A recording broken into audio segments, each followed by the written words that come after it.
Hello everyone, welcome to Vanti classes. My name is Manjit Bhardwaj. तो बेटा आज हम एक और प्रीवियस ईयर का क्वेश्चन पेपर करेंगे और ये 2019 का है भाई, 23 का नहीं है। ठीक है, ये शायद यहाँ पर सर 21 का है, 21 19 का, का भी नहीं। सॉरी 21 19 भी शायद मैंने पढ़ा था, पता नहीं कहाँ पर। चलो 21 सर है वो 21 इस वजह से दिया क्योंकि शायद फिजिक्स का लेवल थोड़ा अच्छा चाहिए था।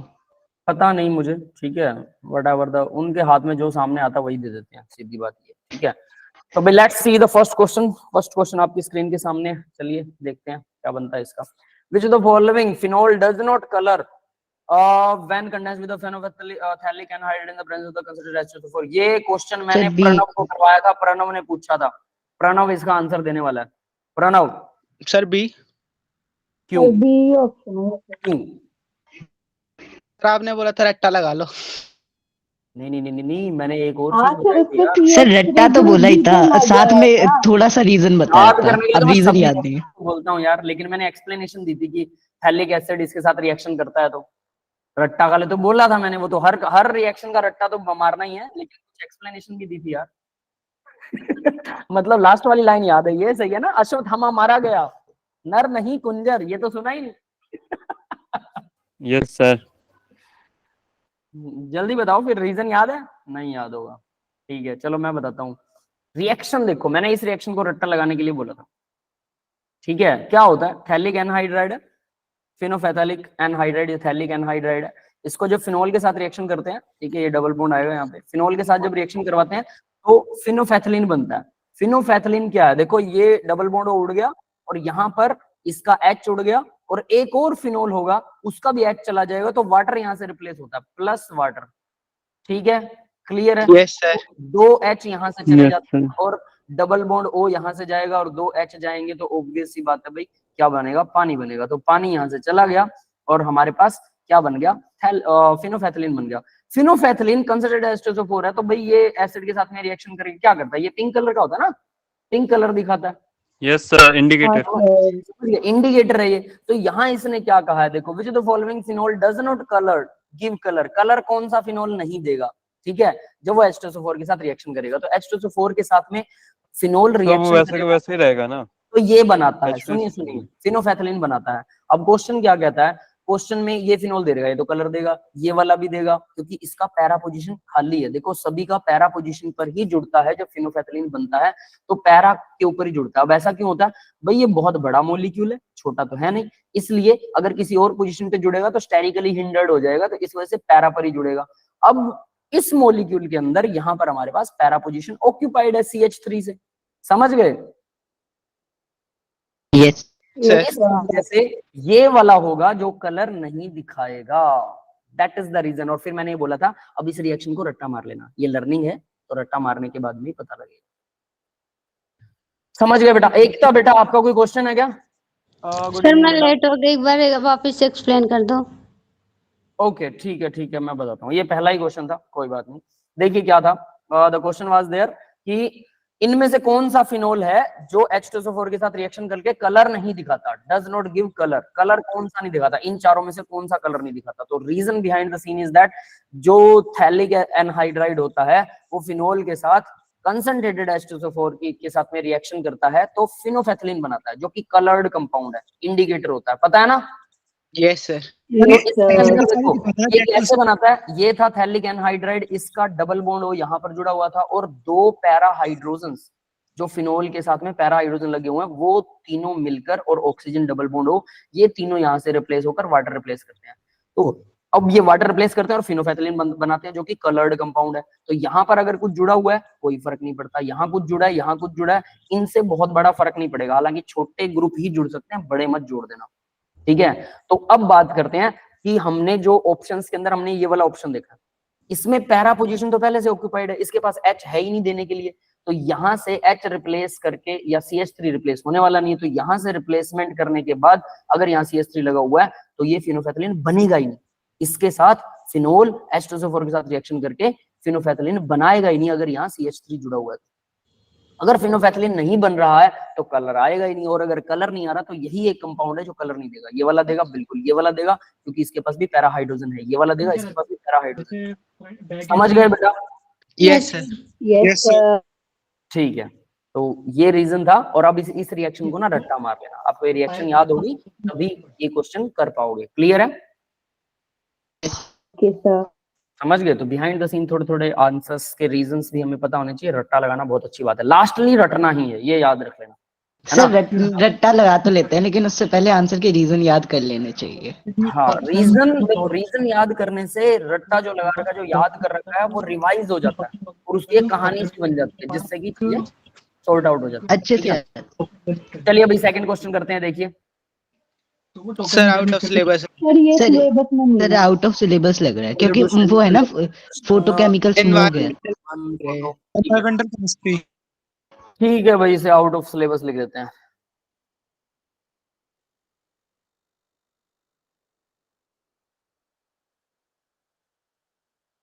ठीक है, out of syllabus. Next question देखते हैं, ये इसका आंसर है। The interaction energy of London forces between ये बहुत आसान क्वेश्चन है अभी। सर C -6 -6 आर की पावर -6। ठीक है, ये आंसर है। बाकी सब एग्री है इससे? Yes sir.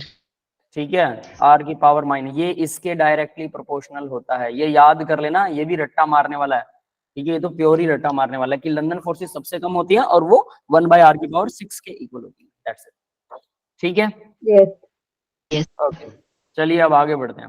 Next question, the number of non ionizable hydrogen atom present in the final product obtained from the hydrolysis of PCl5 is non ionizable hydrogen atom. ये वैसे तो रिएक्शन वाला सा क्वेश्चन है, आपको रिएक्शन आती है तो आप कर सकते हो, है ना? पी ब्लॉक Yes, का sir. क्या सर कौन सा चैप्टर का क्वेश्चन है? पी ब्लॉक का। देखें, उन्होंने तो hydrogen present in the final product obtained from the hydrolysis of PCl5 वैसे तो मान P सकते block हो P ब्लॉक का, लेकिन किसी और में भी आ सकता है, कोई भरोसा नहीं है। ठीक है, सर इनऑर्गेनिक का क्वेश्चन है तो। केमिकल बॉन्डिंग का भी हो सकता है, इनऑर्गेनिक का भी हो सकता है, दोनों में मान सकते हो।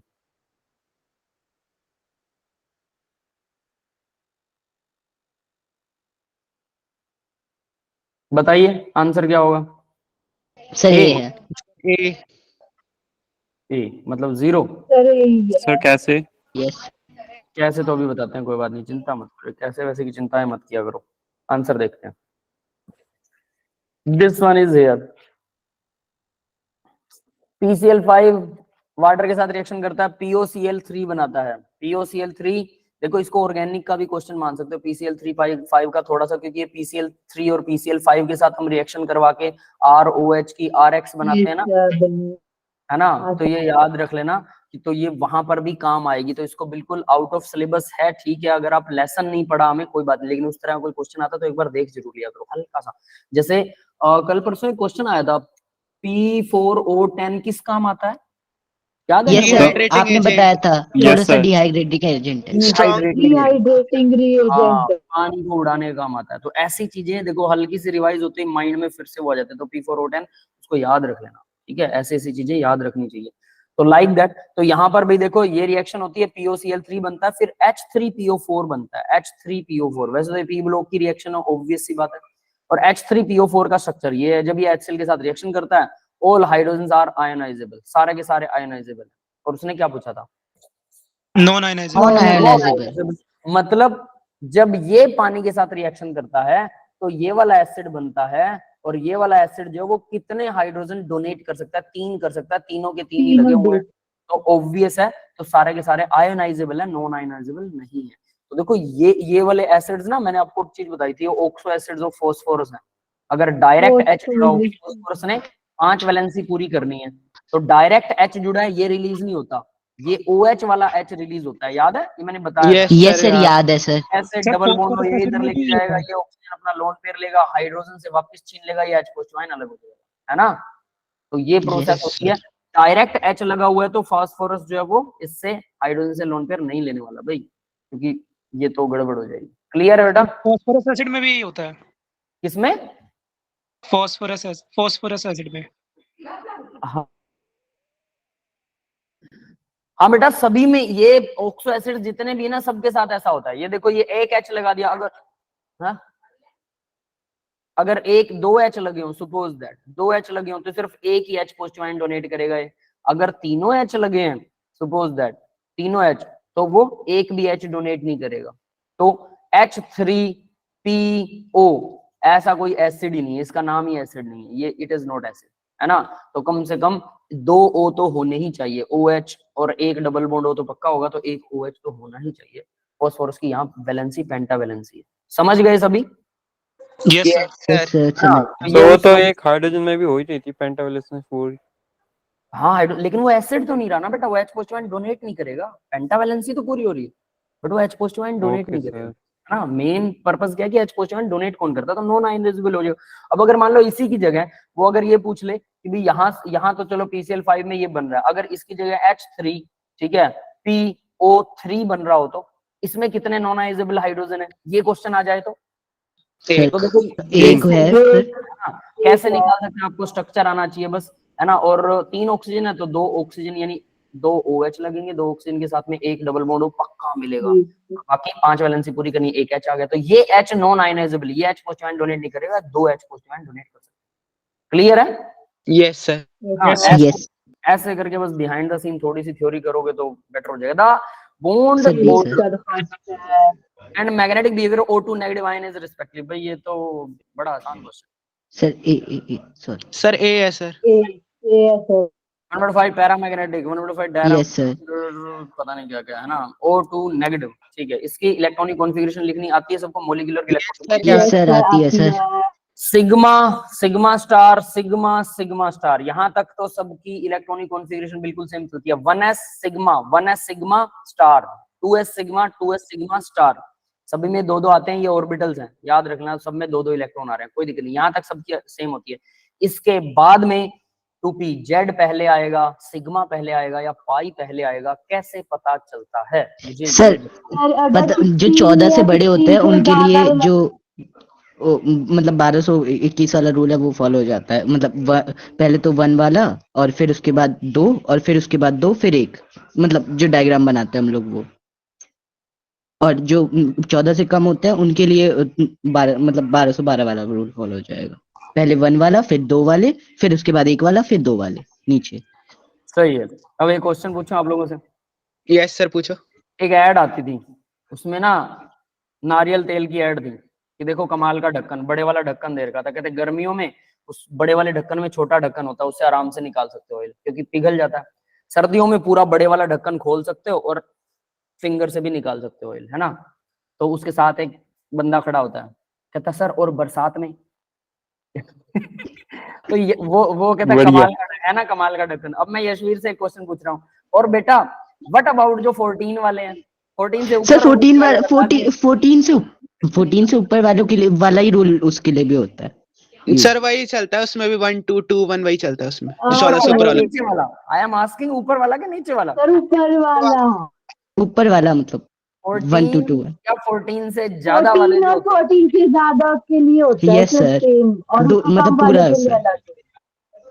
ये जो चीज जरूर बोला करो, 14 या 14 से ज्यादा या 14 से लेस। सर वो भूल गया हूँ सर नहीं मेरा बोलने का एसेंट ही ऐसा है। कोई बात नहीं, एक ही बात है, हम तो बस फन की तरह उसको करने की कोशिश कर रहे हैं कि वो भी पता होना चाहिए ना। मुझे पता है आप लोगों को आता होगा, अगर इतना आता है तो नहीं सर अगली बार से ध्यान रखूंगा, कहीं पता चला किसी ने फिर से बारिश पूछ लिया तो। देखिए अब देखिए ये वाला, तो यहाँ पर एक तो ये आ गया, फिर इसके बाद पाई आता है, पाई 2p x और इक्वल होता है पाई 2p y, ठीक है। इन दोनों की एनर्जी बराबर होती है, इनमें 2-2 इलेक्ट्रॉन्स आते हैं। फिर इसके बाद क्या होता है भाई, पाई के बाद सिग्मा, दिया तो है नीचे, फिर जेड आता है ना, yes sigma 2p, pi star भी आते हैं भाई, सॉरी। फिर क्या आएंगे, सर नीचे दिया तो है, पाई स्टार, क्या बेटा? अच्छा दिया हुआ है क्या? सर नीचे लिखा तो है। सॉरी मैंने देखा ठीक है। फिर आएगा पाई, फिर पाई स्टार, फिर सिग्मा, सिग्मा वाला नहीं लिखा हुआ, ये तो नहीं लिखा सर ना? सिग्मा लिखने की सिग्मा जरूरत नहीं स्टार। थी, उन्होंने बोला। ठीक है, ये नहीं लिखा हुआ भाई, okay sigma 2p sir Z sir star. Sir star के संग में ना, स्टार, ठीक है, सिग्मा 2p जेड स्टार, है ना। तो ये होती है इलेक्ट्रॉन कॉन्फ़िगरेशन। अगर इसमें ये कितना है, ऑक्सीजन मेजर कैसे करते हैं, ऑक्सीजन का एटॉमिक नंबर 8 है, भले ही वो नेगेटिव है भले ही पॉजिटिव, इस बात से कोई फर्क नहीं पड़ता। आप दूसरी ऑक्सीजन भी लीजिए, उसका भी 8 निकालिए।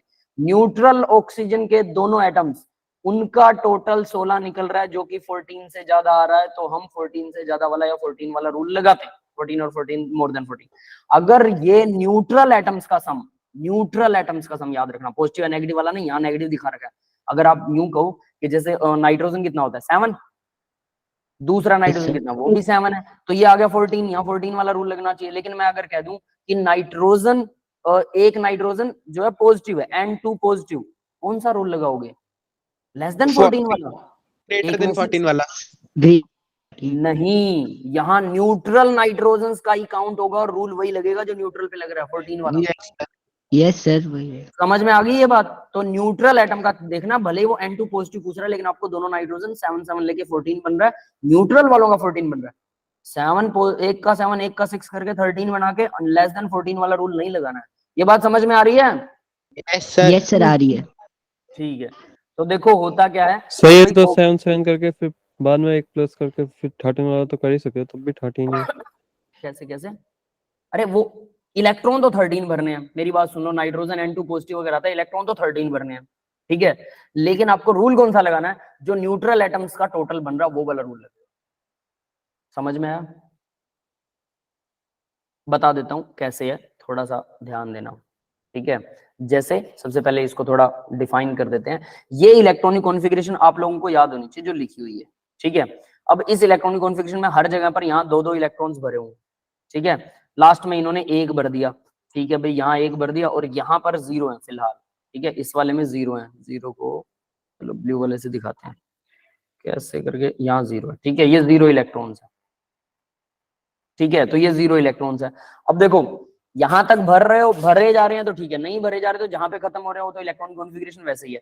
अब अगर इनका नंबर 14 या 14 से ज्यादा बनता है तो पहले भरा जाएगा सिग्मा, ये पीछे वाला सारा सेम रूल रहेगा, हर एटम में सेम रहने वाला है इतना। तो इसके बाद में थोड़ा प्रॉब्लम आती है, ये भरा जाएगा सिग्मा अगर 14 से ज्यादा है। देखो 14 से ज्यादा का मतलब याद मैं कैसे करता हूँ, 14 या 14 से ज्यादा, 14 ईयर के बाद में बच्चे थोड़े समझदार हो जाते हैं। अंडर 14 जो खेलते हैं, जो चिल्ड्रन के अंदर, बच्चों में आते हैं, सच में बच्चे होते हैं वो, और जो 14 से ऊपर वो टीन एज में आते हैं, है ना। और जो उससे ऊपर हैं फिर वो यंगस्टर्स में आ जाते हैं। तो भाई 6 मतलब 20 से ऊपर या 18 से ऊपर जो होते हैं वो यंगस्टर्स में आ जाते हैं, 14 से 18 तक जो होते हैं वो टीनेजर होते हैं, ठीक है। तो यहाँ पर जो है हमारे पास 14 से नीचे वाले तो बच्चे होते हैं, तो बच्चे तो शरारत करेंगे, वो उल्टा रूल फॉलो करेंगे। लेकिन जो बच्चे नहीं है, थोड़ा टीनेज में आ गए, पहले सिग्मा बॉन्ड ही बनेगा ना 2p ऑर्बिटल में, पहले सिग्मा बन रहा है, बाद में बन रहा है पाई, फिर पाई स्टार, और सिग्मा स्टार भाई सबसे हाईएस्ट एनर्जी होगी, कोई दिक्कत नहीं है। बट अगर, अब ध्यान देना, अगर हमारे पास अंडर 14 वाले हो, मतलब 14 से कम हो, तो सिग्मा पहले नहीं बनेगा, पहले बनेगा पाई। अब देखो बनता तो पहले सिग्मा बॉन्ड ही है बेटा, लेकिन एनर्जी जो है वो पाई की कम होती है, सिग्मा की ज्यादा। This is the energy level, not the bonding की पहले कौन सा बनेगा, पहले हमेशा सिग्मा ही बनेगा। पीपी ऑर्बिटल सबसे पहले सिग्मा बॉन्ड ही बनाएंगे, ये पता होगा। Yes sir. तो पहले बनेगा तो सिग्मा, लेकिन एनर्जी लेवल पाई का कम होगा, तो इसलिए पहले पाई आएगा, ये रहा पाई, ठीक है, ये पाई बॉन्ड है। इसके बाद अब क्या पाई स्टार आएगा? नहीं, फिर आएगा सिग्मा, यहाँ पर आएगा सिग्मा। क्लियर है बेटा? Yes sir. ये वाला यहाँ आएगा, और इसके बाद में ये दोनों ऐसे कैसे आएंगे। ये है इलेक्ट्रॉनिक कॉन्फ़िगरेशन जो अंडर 13 वाले हैं। क्लियर है? Yes sir. इस तरह से काम करती है, मतलब अंडर 14 वाले इनके लिए ये काम करती है, और 14 या 14 से ऊपर वाले हैं वो यहाँ पर ये लिखी हुई है। बस ये 2 चीजें याद कर लो, ये पूरी इलेक्ट्रॉनिक कॉन्फ़िगरेशन आपके सामने लिखी हुई है, बस इतना ही। और न्यूट्रल एटम की चेक करनी है, उसको भर दो। अब हमने क्या भरना था? O2 नेगेटिव भरना था। तो O2 एक ऑक्सीजन में कितने होते हैं? 8। दूसरे ऑक्सीजन में कितने हैं? वैसे तो 8 होते हैं, लेकिन यहाँ पर 9 है, एक इलेक्ट्रॉन एक्स्ट्रा ना, नेगेटिव चार्ज, ठीक है। 8 दूना 16, 17, तो 17 इलेक्ट्रॉन हमें भरने हैं। तो देखो 2 4 6 8 10 12 14 16 और एक 17, भर दिए 17। अब हमें देखना है पैरामैग्नेटिक है डायमैग्नेटिक है। अगर एक भी ऑर्बिटल में एक सिंगल इलेक्ट्रॉन है तो वो क्या है? पैरामैग्नेटिक। यस, क्लियर है? Yes sir. बॉन्ड ऑर्डर कैसे चेक करते हैं? स्टार वाले अलग से काउंट कर लो, वो एंटी बॉन्डिंग होते हैं, और जो नॉन स्टार वाले हैं वो अलग से काउंट कर लो, वो बॉन्डिंग होते हैं। दोनों को माइनस कर दो, 2 से डिवाइड कर दो, बॉन्ड ऑर्डर आ गया। क्लियर है? तो बॉन्ड ऑर्डर 10 है, नॉन स्टार 7 है, स्टार वाले काउंट कर सकते हो, स्टार वाले कितने हैं, ठीक है। देखो टोटल 17 है, वो तो पता ही है, स्टार वाले काउंट कर लो बस, ये रहे स्टार वाले, 2 4 6 और एक 7, ये एक ही है, 2 नहीं है, तो 7 है स्टार वाले एंटी बॉन्डिंग। 10 है, नॉन बॉन्डिंग टोटल 17 थे हमें पता है, 10 - 7 डिवाइड बाय 2 ये आ गया 1.5। तो बॉन्ड ऑर्डर 1.5 और पैरामैग्नेटिक, क्यों पैरामैग्नेटिक? क्योंकि इसमें एक इलेक्ट्रॉन है। और ऐसा करके आपको जो पीछे दे रखे हैं ना, मतलब नहीं सही है, एक ही निकालना। तो ऐसा करके आपको अपनी तरफ से प्रैक्टिस करना चाहो तो O2 का भी निकालिए, O2 2 नेगेटिव का भी निकालिए, O2 2 पॉजिटिव का भी निकालिए, O2 1 पॉजिटिव का भी निकालिए। Same N2 1 positive, N2 2 positive, N2 1 negative, N2 2 negative, ऐसे करके सबका निकाल लीजिए एक बार, बस एक बार किया MOT कंप्लीट। MOT में और कुछ नहीं। समझ गए? सर एक एमओटी से छोटी सी चीज पूछनी है। बोलो बेटा। सर जैसे बॉन्ड बनता है तो एनर्जी मतलब एक एंटी बॉन्डिंग ऑर्बिटल बनता है, एक नॉन बॉन्डिंग मतलब बॉन्डिंग वाला। एंटी बॉन्डिंग वाला मतलब ऑर्बिटल जब कहते हैं उसमें बहुत ज्यादा हाई एनर्जी होती है, पूरी तरह डिस्टॉर्टेड होता है, तो वहां पे इलेक्ट्रॉन जाता कैसे है सर? वहां पे जाता कैसे है मतलब एनर्जी, अगर सिस्टम की एनर्जी ज्यादा है तो इलेक्ट्रॉन वहीं जाएगा ना बेटा। सर एनर्जी तो कम रखता है ना इलेक्ट्रॉन तो अपने पास। हाँ लेकिन उसके पास ऑप्शन ही नहीं है। तो चलो मैं एक सिंपल सी बात बताता हूँ, ठीक है? आप अपने मम्मी पापा के पास रहते हो, ठीक है? एक पड़ोस में आपके मान लो एक घर हो, उनके मम्मी पापा हाईली एनर्जेटिक हो, है ना, और वो बच्चे को रोज पीटते हो अच्छी तरह से लगा के, ठीक है? अब आप उनके घर नहीं जाओगे, लेकिन क्या वो बच्चा आपके घर आ जाएगा क्या? सर आ सकता है सर।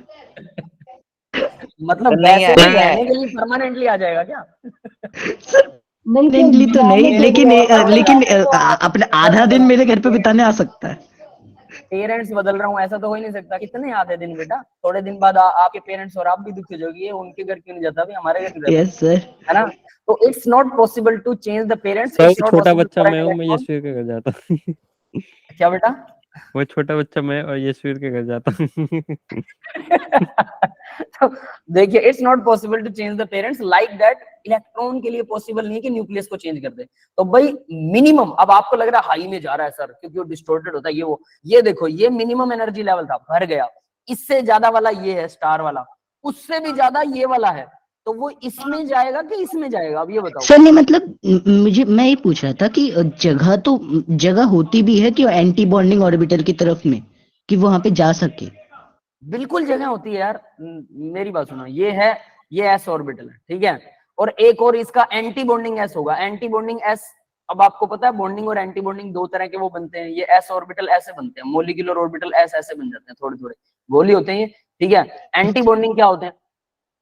अब इसके एंटी बॉन्डिंग हो सकता है कि वो न्यूक्लियस से थोड़े ज्यादा दूर हो, न्यूक्लियस से थोड़े से ज्यादा दूर, ये एंटी बॉन्डिंग है। ये लो, ये ठीक है बॉन्डिंग है, सर। ये बॉन्डिंग है, एंटी बॉन्डिंग है। तो इनकी एनर्जी हाईयर है क्योंकि न्यूक्लियस से ज्यादा दूर आ गए, ठीक है? Same as it is. फिर 2s आएगा। अब ये 2s की एनर्जी, ये भी ऑब्वियस है, न्यूक्लियस के थोड़े से पास है 2s वाले, समझ गए?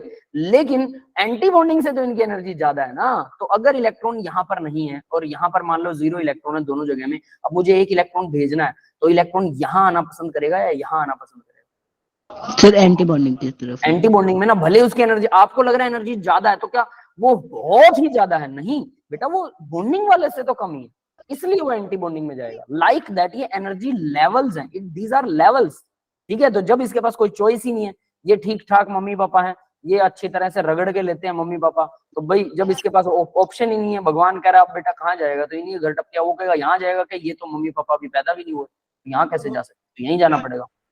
समझ गए? Yes sir. क्लियर है? तो ये कुछ वैसा है, ठीक है? अब आगे देखते हैं जरा। तो next, below the two statement I want to label as reason और assertion. Sir A is true but R is false। क्या बेटा? थर्ड वाला सर सर, इसका थर्ड तो वाला होगा। सर सीधा सीधा थर्ड वाला है थर्ड है सर। सर। थर्ड वाला ए is Yes sir, A is true but R is false। ठीक है। तो ये क्या कहता है? रीजन असर्शन क्या था? सुक्रोज इज, ये आया था ना कल। सर C1 C4 लिंकेज होती है, C1 C4। Sucrose is disaccharide and a non reducing sugar. Sucrose involve glycosidic linkage between the C1 and C2 and fructose, choose the most appropriate answer. ठीक है, समझ गए होगे फिर। ये तो मैंने बता रखा अभी क्या होता है ऑप्शन के पास का एंड अगर बाउंडेड हो तो sucrose is example of disaccharide non saturated, ये सही है। Sucrose involve glycosidic linkage C1 alpha D glucose, C2 beta D glucose, ये इनकरेक्ट है, ये भी पता है। C1 और C4 में होती है ना जी सर। हाँ सर। बस 1 और 4 बात ही खत्म। मैच द लिस्ट, पहला, दूसरा, कौन सी लिस्ट अच्छा है ना, मैंने बी वाले से अंदाजा लगा लिया, बी वाले का थर्ड होगा, ऐसे सिर्फ एक ही ऑप्शन। ये क्वेश्चन पेपर आप लोगों ने कर रखा है क्या? सर कर दिया वैसे हाँ, तो, टेस्ट बेस्ड सुबह सुबह ही करा था। चलो बहुत सर इन बढ़िया, लोग है, लेकिन हमने नहीं किया, टाइम नहीं मिला। कोई बात नहीं, तो देख लो, आप लोग देख लो, सबके लिए ही ये हम, सर है अभी ना? कर रहे हैं। हाँ, एक थोड़ा सा ना पॉज लिया करो आप लोग, ठीक है? दीपिका ठीक है। बेटा, थोड़ा सा पॉज लिया करो हाँ, ठीक है। आंसर बोलने से पहले, ठीक है? ताकि दूसरे लोगों को करने का टाइम मिले, दोबारा से पढ़ लिया करो, थोड़ा माइंड को फ्रेश किया करो कि इसका रीजन क्या हो सकता है ना? तो देखो भाई, केमिकल रिएक्शन है, रिएजेंट यूज्ड है लिस्ट 1 और लिस्ट 2 के अंदर। तो केमिकल रिएक्शन दे रखी है, ये क्या है? ये एस्टर है, ठीक है? ये क्या है? अल्कोहल है, एस्टर, अल्को और एल्डिहाइड। और ये साइनाइड है, एल्डिहाइड बन गया, साइनाइड है, कीटोन बन गया, हाँ कीटोन बन गया, ठीक है? तो क्या कह रहा है भाई वो, एस्टर साइनाइड से एल्डिहाइड कौन बनाता है? डिबाल एच। डाइबल एच, ये तो सीधा पता है, डाइबल एच, ठीक है? ये साइनाइड से साइनाइड को जो है वो एल्डिहाइड में कन्वर्ट करता है, और साथ में एस्टर को भी एल्डिहाइड में कन्वर्ट करता है ना, यस सर। ठीक है? यस। ये सेलेक्टिव होता है थोड़ा सा। और अगर हम लिथियम एल्यूमिनियम हाइड्राइड लेंगे तो वो तो एमाइन में कन्वर्ट कर देगा, NH2 लगा देगा और यहाँ पे CH2 लगा देगा, एमाइन बना देगा इसको, लिथियम एल्यूमिनियम हाइड्राइड। बट ये साइनाइड को एल्डिहाइड में कन्वर्ट करता है, ठीक है? ये तो कंफर्म हो गया, डाइबल एच ये करता है। तो सी का थर्ड देखो कहाँ कहाँ है। सर फर्स्ट और सेकंड। सी का थर्ड पहले और दूसरे में है, बस पहले दूसरे में से आंसर है। अब उसके अलावा एक और ढूंढ लेते हैं, अक्कड़ बक्कड़ बम्बे बो करके, है ना? बाकी सब अलग है, बाकी सब अलग है। डी का 1 और 1 दोनों में, डी का 1 1 दे रहेगा फर्स्ट सेकंड में, मतलब डी का तो पहला ही है, इसको तो छोड़ ही दो। सही है ना? Yes sir. साइनाइड को कीटोन कैसे बनाते हैं? चलो RMgX के साथ रिएक्शन करवाया, ठीक है? एसिड के साथ में 1 इक्विवेलेंट, और उसके बाद H2SO4 और OH के साथ में रिएक्शन करवाएंगे। RMgX क्या करेगा भाई? सर वो बना देगा सर सी माइनस दे दे।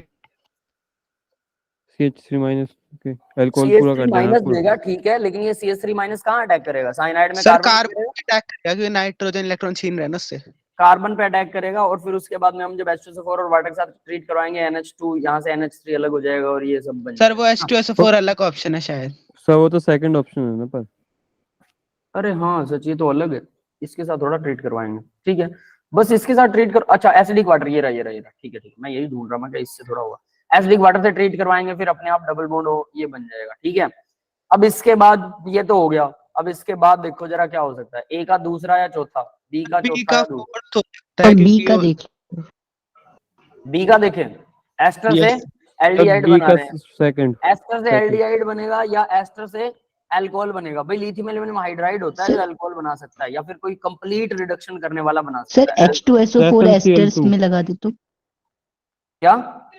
H2SO4 को एस्टर में यूज करे तो। सर H2SO4 वहाँ पे OCH2 वाले पे अटैक कर देगा ना, वो निकल जाएगा, अल्कोहल बन जाएगा फिर।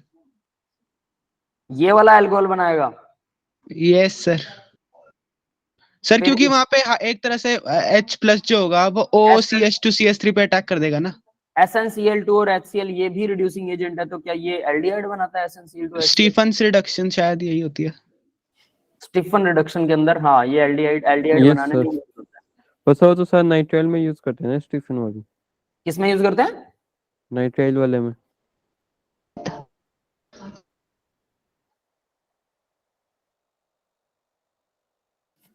Yes sir. Sir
hello everyone, आवाज आ रही है बेटा मेरी?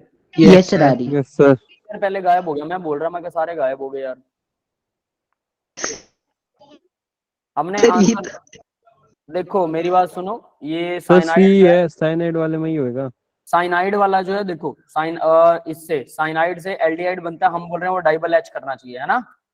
सर डाइबल एच भी कर सकते हैं और फोर्थ वाला भी कर सकते हैं। सर हाँ, फोर्थ वाला भी कर सकता है सर। यही यही गड़बड़ है, दोनों कर सकते हैं। तो भाई यहाँ पर इन्होंने फोर्थ वाले को लिया है, तो इसका मतलब पहला दूसरा तो ऑप्शन ही नहीं है, हम तो बिल्कुल गलत उठाया। ये ऑप्शन नहीं, option third is right. Yes ठीक सर। है, तो यानी कि सी Yes, sir. का फोर्थ है, सी का फोर्थ है। ठीक है, अब उसके बाद में डाइबल एच थर्ड वाला, बी का थर्ड है। सर सीधे दिख तो रहा है, सिर्फ सी में ही 4 है, ये तो यानी एस्टर बाकी को सब भी, हम गलत है। यही बात कर रहे थे ना, ये एस्टर को भी ये बना देता है डाइबल एच। Yes sir. ये दोनों भाई दोनों बना सकते हैं, तो दोनों में से किसको चूज करना चाहिए? कोई अच्छी बात थोड़ा है इनके लिए, ये तो अपनी मर्जी से का काम करते हैं। एड लिस्ट, चलो ये दोनों ये बना सकते हैं, और बाकी के आप थर्ड ऑप्शन में ए का पहले का दूसरा है, H2SO4 से सीधा रिएक्शन कराओ, एस्टर से क्या बन जाता है? अल्कोहल। Yes sir. और क्या रहेगा?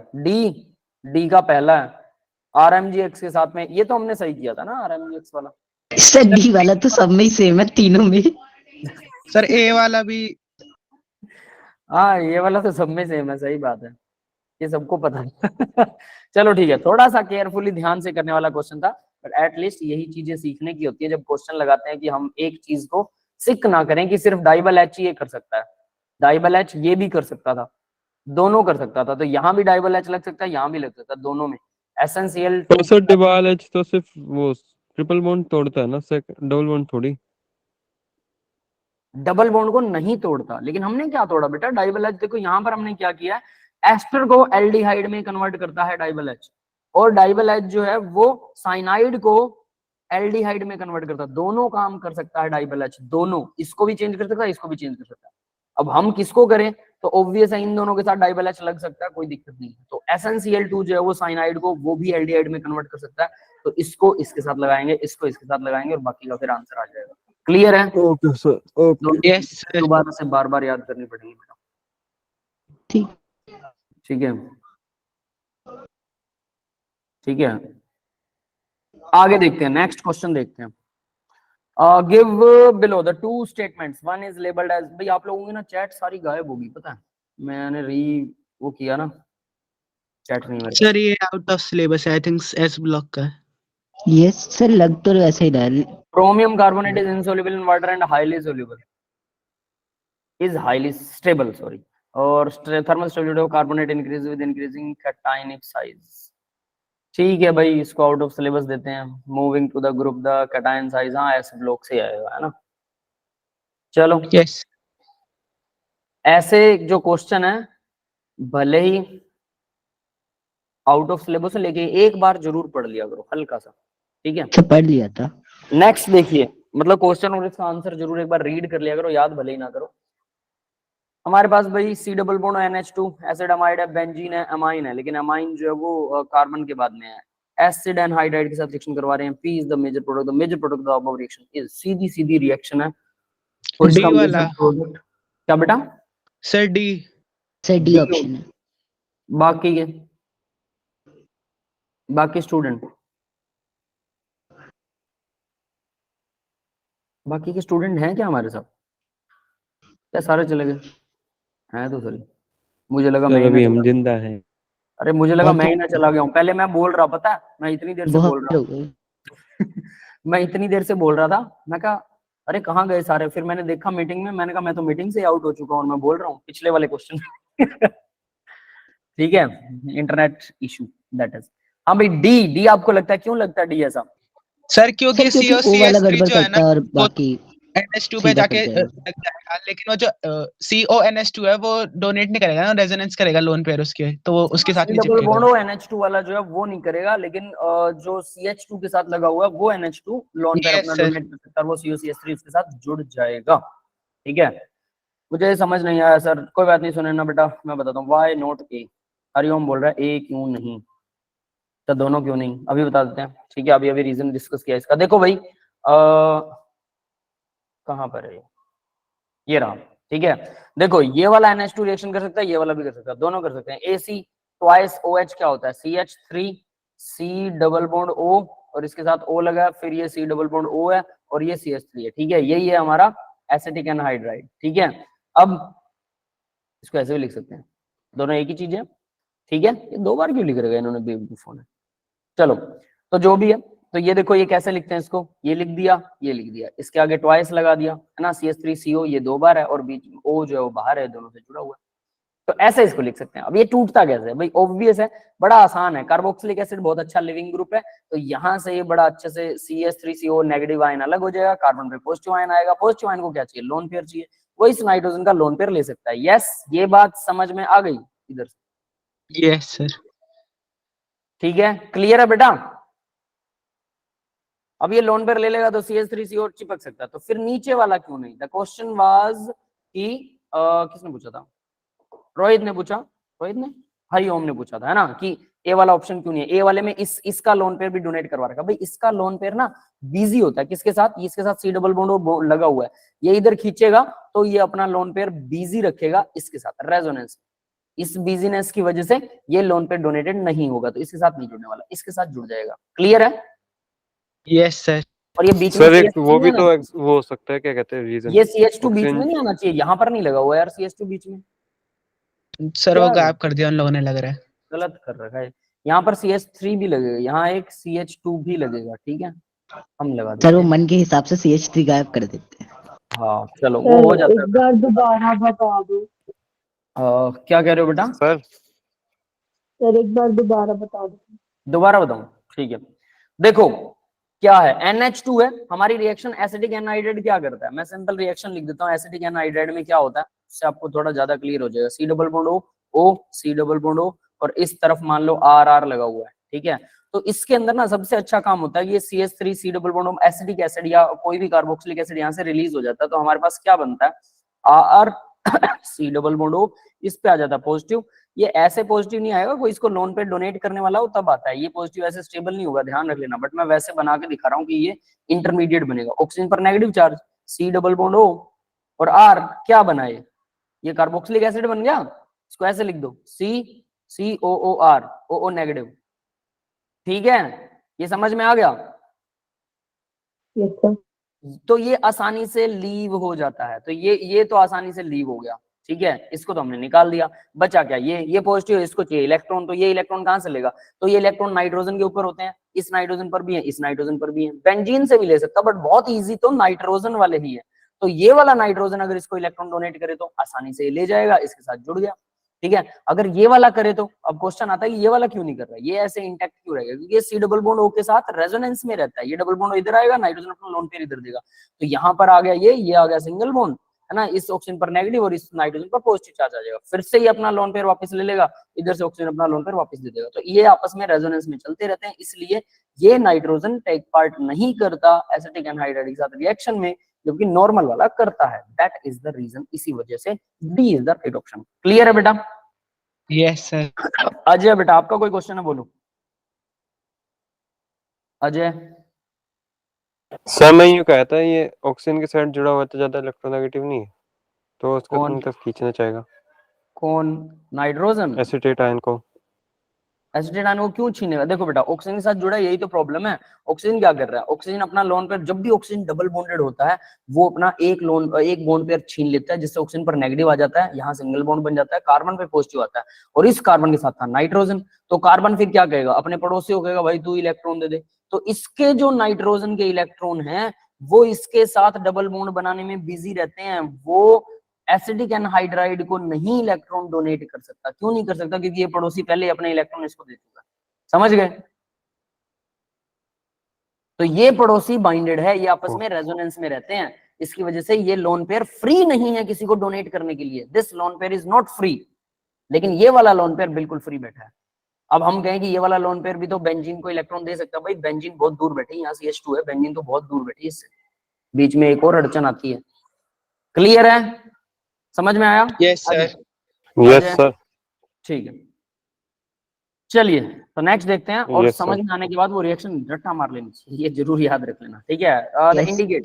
Indicate the complex ion which don't show N geometrical isomer, indicate the complex. Sir second वाला ऑप्शन। सेकंड वाला सर। जो कि क्या ज्योमेट्रिकल आइसोमर नहीं बनाएगा? Did Yes, not sir, नहीं select बनाएगा। geometry। ठीक है, बाकी सब ज्योमेट्रिकल बनाएंगे। बनाएंगे सर। यस सर बना सकते हैं। और तीसरा वाला तो ठीक है। वो मेरिडोनल और वो वाला बना रहा है। ठीक है, सिस और ट्रांस बनाएंगे, लेकिन ये नहीं बनाएगा साइनाइड 5 जुड़े हुए और एन से जुड़ा हुआ उल्टा। सोलोनाइडोनल। ठीक है, चलिए यहाँ देखते हैं। ये सिस ट्रांस बनाता है, ये ज्योमेट्रिकल कैन नॉट फॉर्म, ये नहीं बना सकता सेकंड वाला। और शो, और ये सिस एंड ट्रांस आइसोमेरिज्म, कौन सा कह रहे हो आप लोग? दूसरा ना? ठीक है, सेकंड। ठीक है। सर नेक्स्ट देखते हैं, द सोल गिवन बिलो। ये Sir, सोल वाला भाई out of syllabus. Out of syllabus. लेकिन इसका एक बार लॉजिक बता दो सर, बेटा जानना था। बताता हूँ, ठीक है। देखो क्या होते हैं सोल ना, दो तरह के होते हैं। जैसे ये FeCl three added to hot water, ये क्या कह रहा है? नेगेटिवली चार्ज कोलाइडल पार्टिकल, ठीक है। नेगेटिवली चार्ज और पॉजिटिवली चार्ज दो तरह से सोल बना होता है। अब सोल क्या होता है? सबसे पहले तो ये देखो, एक सॉल्यूशन होता है जिसके अंदर ना जो अनस्टेबल सा होता है, ठीक है। जैसे घी है, घी घुला होता है हमारे दही में, तो हम दही को मथते हैं, उससे घी बाहर निकल आता है। तो घी पहले घुला हुआ था, अब नहीं घुला हुआ, तो उसको कैसे घोलें? घी को अगर मुझे फिर से पानी में डिसोल्व करना हो तो मैं कैसे करूंगा? तो मैं उसके अंदर कोई ऐसी चीज डालूंगा जिससे कि घी के पार्टिकल, जो ऑर्गेनिक पार्टिकल है, वो अट्रैक्ट करें उस चीज को, और वो जो चीज मैंने डाली है वो पानी को अट्रैक्ट करे। तो कुल मिला के घुल गया, समझ गए? सीधा तो घुलेगा नहीं। यस तो वो सोल बनाने के लिए यानी कि अब देखो, वाटर में तो दोनों पार्टिकल होते हैं, H2O, ठीक है, स्लाइटली नेगेटिव स्लाइटली पॉजिटिव। तो मान लो कि मैंने एक पार्टिकल डाला, दिस इज द पार्टिकल, और इस पार्टिकल के ऊपर मान लो नेगेटिव चार्ज था, ठीक है। तो उसने पॉजिटिव एंड को वाटर के पॉजिटिव एंड को चिपका लिया, ठीक है। और मैंने इस तरह से इसे स्टेबलाइज करके इसको एक सोल बना दिया पॉजिटिव एंडेड। तो यानी यहाँ पर हुआ क्या भाई? इस पार्ट को क्या बोलोगे? पॉजिटिव सोल होगा या नेगेटिव सोल होगा? इसके ऊपर नेगेटिव चार्ज था, समझ गए? तो ये सोल होगा नेगेटिव सोल, समझ में आया? और अगर मान लो इस आ गया। पार्टिकल पर पॉजिटिव चार्ज है तो ये ऑक्सीजन की साइड से जुड़ेगा और ये पॉजिटिव सोल हो जाएगा। ऐसे सोल होते हैं, समझ गए? अब उस सोल में Yes, sir, कौन सी समझ गए। चीज डालें? कुछ चीजें याद करनी पड़ती है। KI वाला सोल आता है, FeCl3 वाला, ये दो ही होते हैं जनरली, 2-3 ही सोल हैं जो रट्टा मारने पड़ते हैं कि भी इसके ऊपर ये चार्ज है, इसके ऊपर ये चार्ज है, that is it. Sir KI वाला पॉजिटिव होगा फिर तो।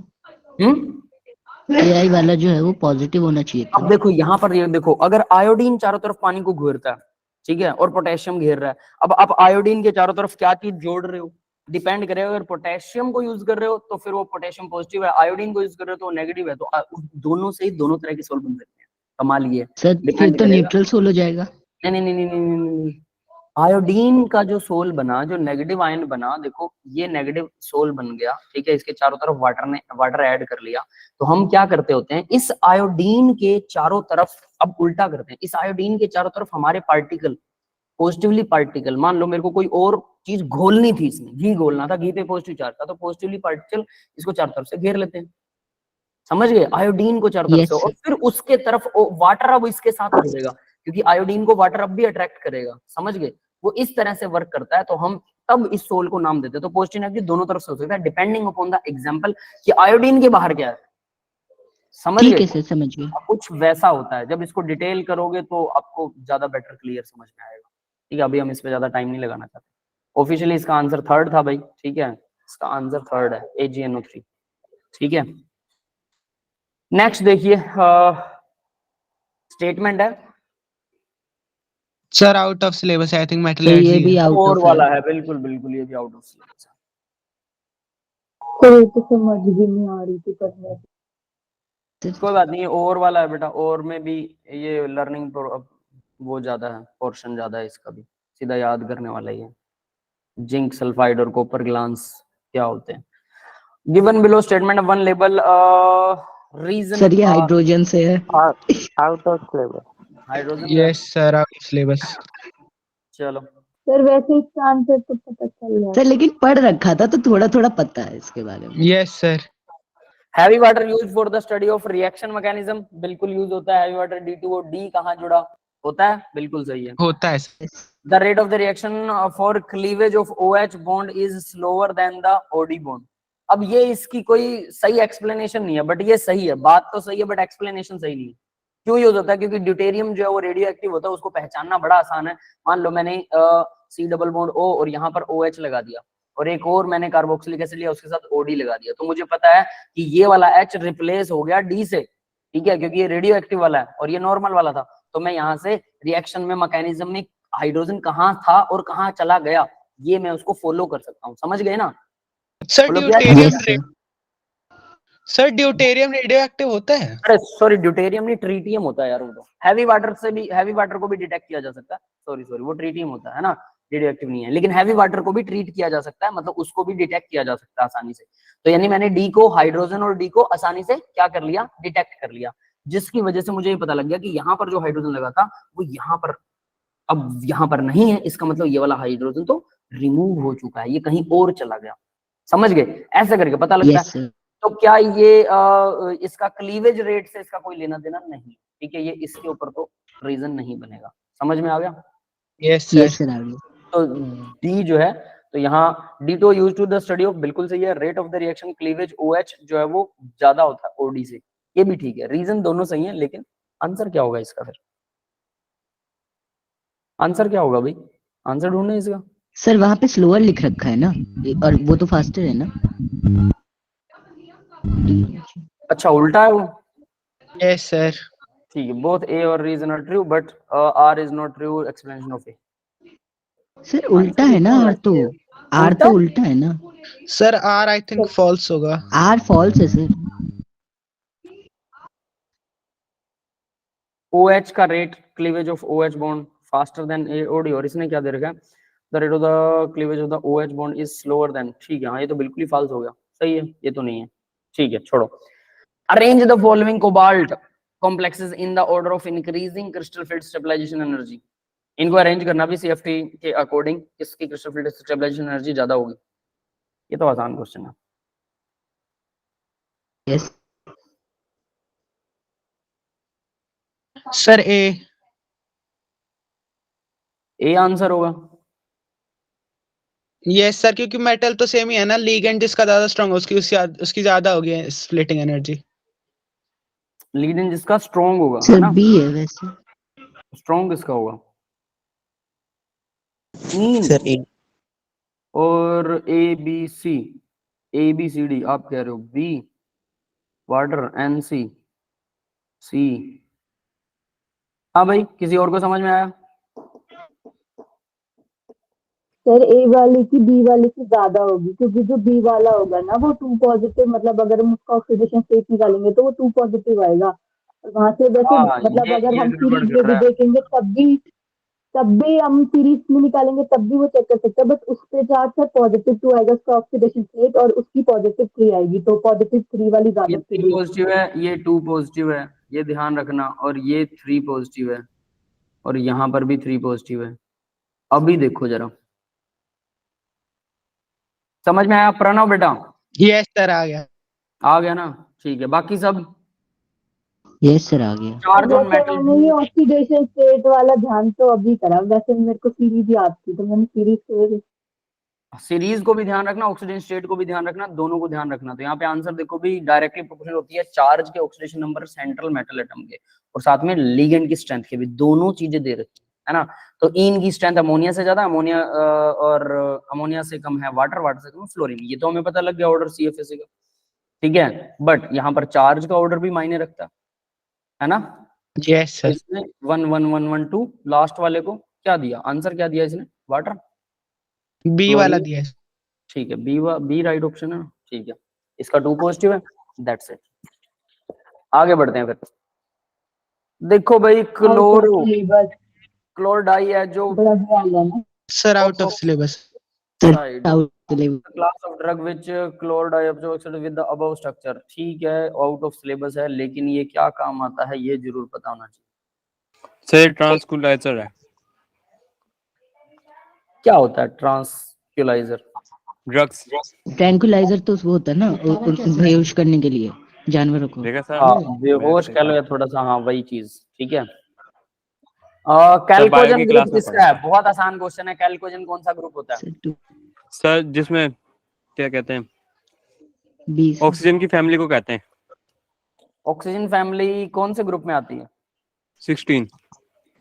क्वेश्चन नंबर कौन सा है? 16। है ना कमाल का कॉम्बिनेशन।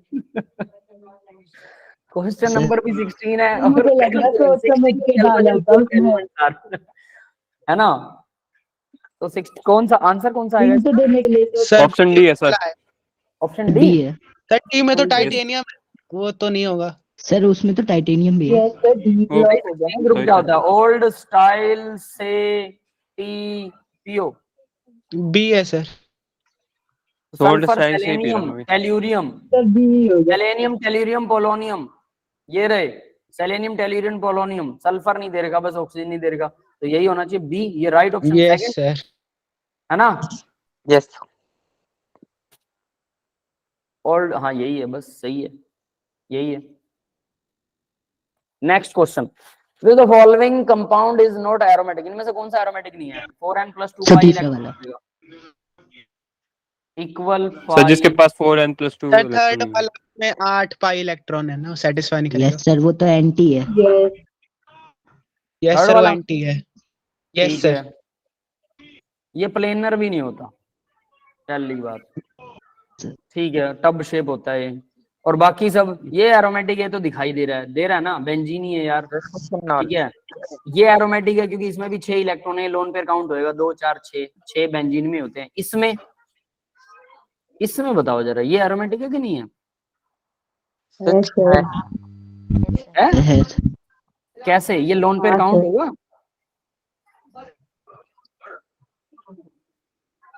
लोन पेयर काउंट होगा जिसके क्या? पास लोन पेयर थोड़ी है उसके तो नेगेटिव आ जाना लोन तो पेयर। नेगेटिव चार्ज है ना, तो ये तो बॉन्ड बन जाएगा उससे तो। ये क्वासी एरोमेटिक में आएगा आई थिंक, उसी में आना चाहिए। लोन पेयर इसमें पार्टिसिपेट नहीं करेगा, हालांकि लोन पेयर है तो बॉन्डिंग में पार्टिसिपेट कर सकता है, याद रख लेना वो रेजोनेंस में। लेकिन ये क्वासी एरोमेटिक के अंदर आएगा। क्वासी एरोमेटिक में क्या होता है पता है? कितने एटम है इसमें देखना, 2 4 6 और एक 7, ऐसा ही है। Yes sir. तो यहाँ पर पॉजिटिव हो या नेगेटिव, ये पॉजिटिव होता है तो एरोमेटिक होता है। मुझे लग रहा है कि ये गड़बड़ है भाई, क्वासी एरोमेटिक में यहाँ पॉजिटिव होता है। और ये होता कैसे है वो मैं बता देता हूँ, इसका स्ट्रक्चर।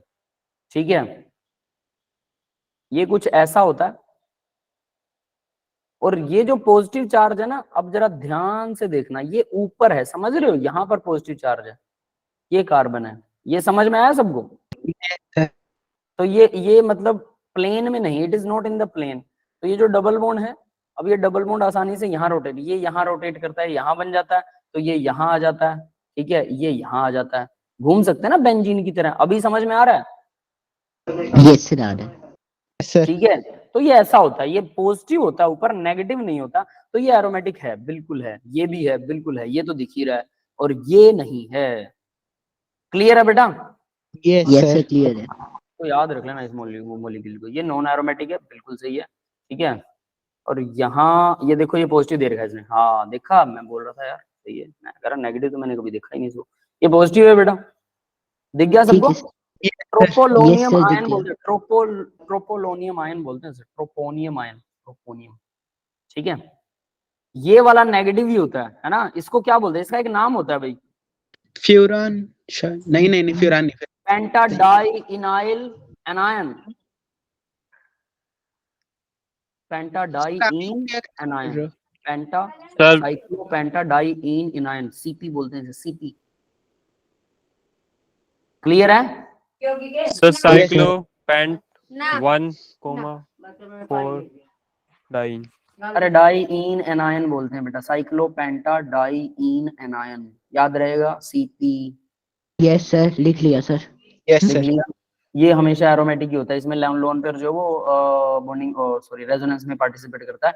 तो 2 इलेक्ट्रॉन नेगेटिव आयन के पार्टिसिपेट करेंगे, और 2 जो है अपने पास है ही वो पाई बॉन्ड। तो pi bond plus negative ion भी पार्टिसिपेट करता है किसमें? 4n+2 पाई इलेक्ट्रॉन्स के अंदर, याद रख लेना। अब सभी नेगेटिव आयन करते हैं क्या? नहीं, जो रेजोनेंस में पार्टिसिपेट कर रहे हैं वो वाले नेगेटिव आयन करते हैं। तो इसमें रेजोनेंस में पार्टिसिपेट करता है, बहुत से ऐसे मॉलिक्यूल मिलेंगे जिनमें नहीं करता, तो नहीं करता तो उनको काउंट मत कर लेना मुंह उठा के। समझ गए? नेम दोबारा बताऊं, एक बार इसका नाम बता। साइक्लोपेंटाडाइइन एनायन, साइक्लोपेंटाडाइइन एनायन लिख दूं क्या? लिख देता हूं यार, है ना। साइक्लो पेंटा, डाई, इन, एनायन। ठीक है, ये इन और ए ये दोनों इकट्ठा आ रहे हैं, तो भाई इनमें से सिर्फ एक ही लगेगा, इन ई नहीं लगेगा नेमिंग में। ठीक है, पता होगा ये सबको। Yes sir. बस ये कुछ ऐसा आएगा। ठीक है, दैट्स इट। क्लियर है बेटा, आगे बढ़े। Yes sir. ठीक है, नेक्स्ट क्वेश्चन देखो। The number of the stereo isomer possible for 1,2 dimethyl cyclopropane are is.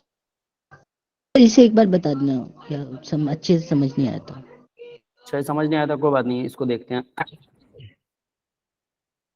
हाँ भाई, किसी को आंसर आ गया था? कितने? 1 2 3 4। आंसर तो पता है सर मुझे वो, लेकिन पता नहीं।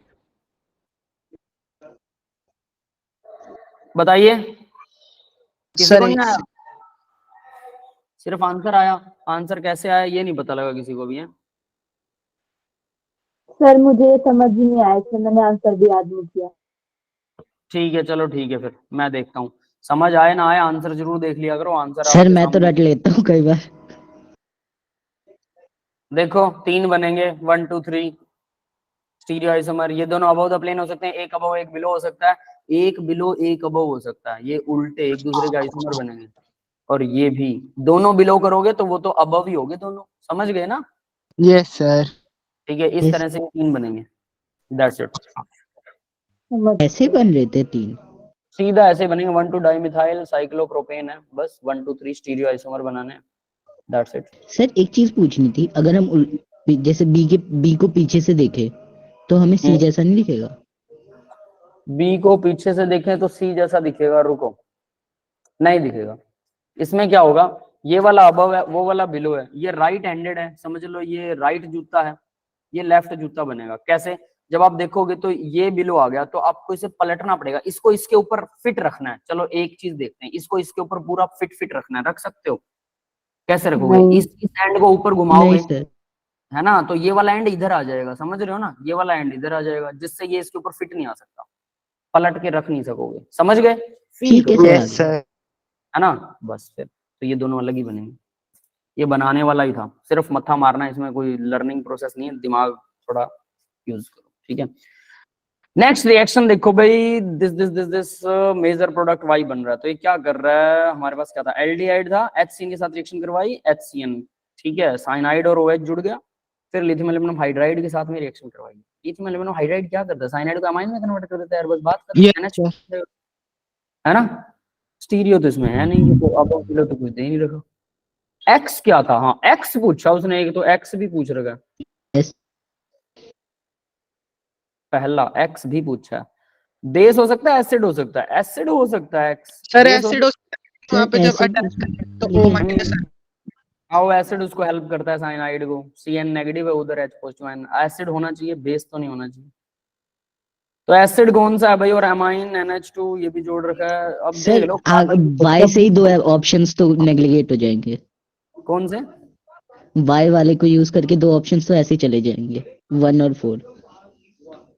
1 और 4 में तो इन्होंने सीधा NH2 जोड़ रखा, मतलब एक कार्बन बीच में खा गए ये। तो 2 और 3 में आएगा। तो बेस और एसिड बस यही है। बताओ क्या होगा आंसर? सेकेंड वाला। मैंने लगभग तो आंसर बता ही दिया। सेकंड वाला होगा। बाकी सर एक बार आंसर देख के देना। सब फर्स्ट वाला देख तो लेना। होगा नहीं, इन्होंने हाइड्रोजन ही पूरे नहीं किए। हाँ, फर्स्ट वाले में तो कार्बन भी पूरे नहीं है, फोर्थ वाला भी नहीं है। फर्स्ट और फोर्थ नहीं है, सेकंड और थर्ड की प्रॉब्लम है कि उसमें HNO3 डालें या फिर NaO डालें। HNO3 ना ऑक्सीडाइजिंग एजेंट भी होता है यार।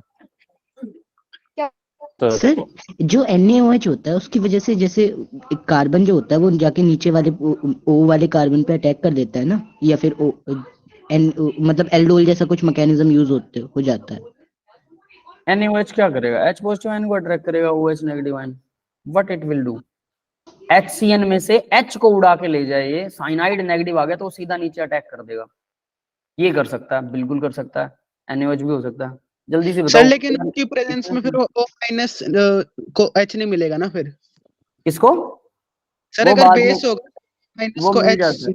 वो हम बेस इतना थोड़ा डालते हैं, HCN और बहुत सारे हैं, OH उसको कभी तोड़ता है सर कभी डाइल्यूट में डालते हैं ना। वो चीजें, हाँ वो चीजें हो जाती हैं, वो कोई खास बात नहीं होती है। लेकिन HNO3 ऑक्सीडाइजिंग एजेंट भी होता है यार, ये पता है? Yes, sir, एल्डिहाइड ये तो पता रिएक्शन विद HNO3 देखना जरा, किसी को आती है एल्डिहाइड रिएक्शन विद HNO3? है सर। ग्लूकोज की बड़ी थी, वो भी एल्डिहाइड होता है ना, वो एसिड बना देता है। तो फिर आंसर क्या होना 3 चाहिए? वाला सर। थर्ड। इसने तो थर्ड वाला दिया भाई, XNaOH लिया, Y तो हमें पता ही था, नो डाउट XNaOH ही आएगा फिर। HNO3 ऑक्सीडाइजिंग एजेंट है, इस वजह से वो वर्क नहीं करने वाला है। ठीक है, क्लियर है सबको? Sir yes sir. ठंडे मत पड़ा करो, इस चीज को एंथुसिज्म की तरह लिया करो कि कुछ एक पॉइंट में अगर गड़बड़ आ रही है, यही पॉइंट स्ट्रांग हो गया तो अगली बार इसी पॉइंट पे कहोगे कि HNO3 नहीं ले सकते, HCl तो ले सकते हैं। ठीक है, ये चीजें क्वेश्चन से सीखने को मिलती हैं। अगला क्वेश्चन देखो, ब्रोमीन जुड़ रहा है। A major product consider the reaction with the product A is, A क्या होगा? ब्रोमीन के साथ रिएक्शन करवा रहे हैं, C डबल बॉन्ड है और एल्युमिनियम ट्राइब AlCl3 दे रखा है, याद रख लेना। सर फ्रीडल क्राफ्ट सर जैसा कुछ सी होगा। एनहाइड्राइड, 3 वाला। एसिडिक एनहाइड्राइड भी दे रखा है, तो एसिडिक एनहाइड्राइड कहीं जोड़ना हो, घटाना हो, कुछ करना हो। सर ये तो सर सी फ्रीडल वाला। क्राफ्ट वाली रिएक्शन है ना, सी मेटा पे आके जुड़ जाएगा ब्रोमीन। बस वही होना चाहिए। ऑर्थो मेटा पैरा कौन सी है, बस पोजीशन याद रख लो। तो यहाँ पर क्या ब्रोमीन जुड़ सकता है क्या? ये तो नहीं हो सकता। यहाँ जुड़ सकता है, ये भी नहीं हो सकती। सर H नहीं होता तब बट जुड़ सकता था क्या? हाँ, वो क्या नहीं होता? H नहीं होता, AlC मतलब एल्युमिनियम ब्रोमाइड की जगह के H नहीं होता, मतलब सिर्फ हम H न्यू दे रहे होते, एनर्जी दे रहे होते, सनलाइट दे रहे होते। H इंटू न्यू, अच्छा वो, हाँ हाँ हाँ हाँ ठीक है, वो तो फिर अलग चीज थी ना बेटा, वो तो फिर डायरेक्ट है। क्यू H हटा के यहाँ भी जुड़ सकता है, यहाँ भी जुड़ सकता है, यहाँ भी जुड़ सकता है, वो अलग रिएक्शन होगी ना। यस। तो इसमें इसमें ब्रोमीन पर जो बेंजीन पर जुड़ना चाहिए, तो बेंजीन पर तो भाई या तो यहाँ जुड़ा हुआ है, यहाँ जुड़ा हुआ है, बताओ कहाँ जुड़ेगा? सर मेटा सर पे मेटा जुड़ेगा। पे, क्योंकि ओ वाला तो नेगेटिव है ना, मतलब खींचेगा तो मेटा ये डायरेक्टिंग हो सर वो जाएगा ना। तो इलेक्ट्रॉन देगा ही नहीं। इलेक्ट्रॉन एक्सेप्टिंग ग्रुप है तो मेटा डायरेक्टिंग होता है। ठीक है, सीधी सी बात है। ये let's see the option, Meta directing, that's it, Friedel Crafts Meta directing. ठीक है, क्लियर है सबको? Yes sir. Yes sir. सबको आ गया ना बेटा? बाकी स्टूडेंट अब सभी ठंडे पड़ते जा रहे हैं ना, सर्दी बढ़ रही है, मैंने भी आज जूते नहीं डालने पैरों में अभी तक। द सर ये नहीं सल्फर करे। एस्टिमेशन, चलो भाई नेक्स्ट सेक्शन बी आ गया, 10 क्वेश्चन रह गए बस। ठीक है, इनको फटाफट करते हैं। सल्फर एस्टिमेशन, ग्राम ऑर्गेनिक कंपाउंड के अंदर 1.44 ग्राम बैरियम सल्फेट है, percentage of sulphur in the compound is. Sir ये एक बार सॉल्व करना पड़ेगा। हाँ, तो किया किसी ने? सर अभी कर लें, आप बोलो तो। करो करो, ठीक है देता हूँ टाइम, करो भाई, कोई बात नहीं।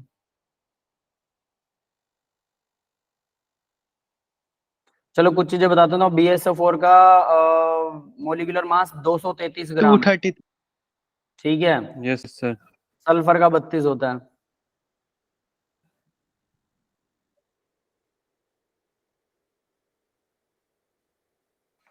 सर थोड़ा क्वेश्चन अटपटा सा नहीं है? 0.471 gram contains 1.44 gram of barium sulphate. तो हमारे पास सैंपल है। Question in the sulphur estimation, इतने gram of organic compound give इतने ग्राम ऑफ बेरियम सल्फेट। उल्टा चल रहा है क्या यार ये? वही तो, पहले तो ऑर्गेनिक कंपाउंड कम, फिर उसके नहीं बाद सर सही है। सल्फर। सही है। अरे सल्फर की एस्टिमेशन वाला ही तो फॉर्मूला बोला इन लोगों ने लगाने के लिए। अरे वो तो ठीक है,